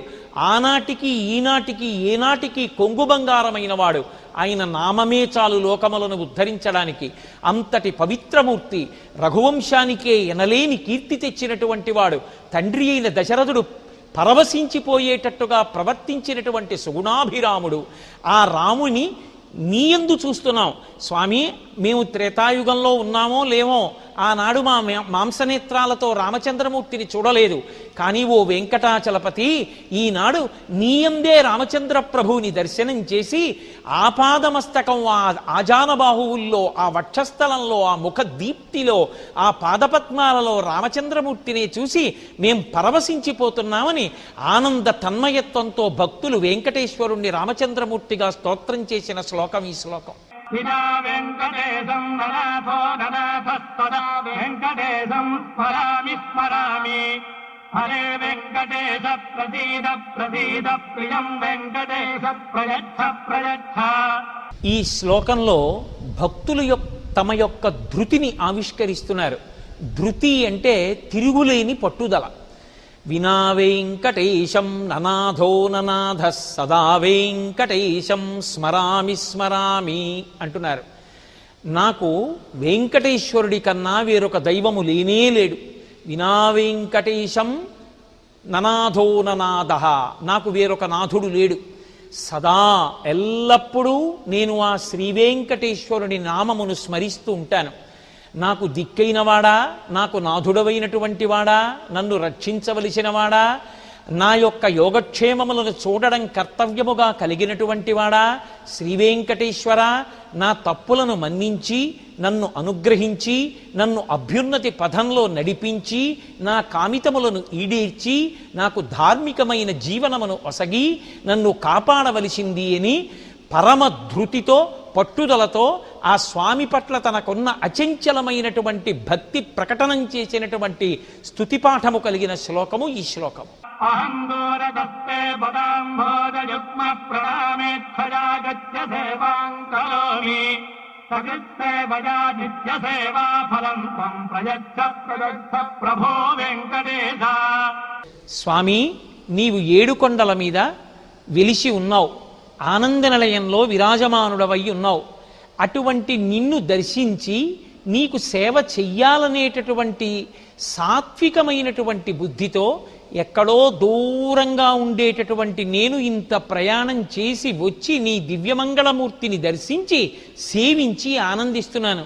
కానీ తండ్రి, ఎప్పుడో ఒక్కసారి వచ్చి నిన్ను దర్శించి ఆనందించడం కాదు, ప్రతిరోజు ప్రతి గంట ప్రతి క్షణం నేను చేసేటటువంటి ప్రతి పని కూడా నీవు ఎలా బ్రతకమని చెప్పావో అలాగే ధార్మికంగా బ్రతికి నేను చేసేటటువంటి ప్రతి పని నీ పూజగా నీ సేవగా మార్చి నేను తరించేటట్టుగా నన్ను అనుగ్రహించవలసినది అని స్వామిని ప్రార్థన చేస్తున్నారు.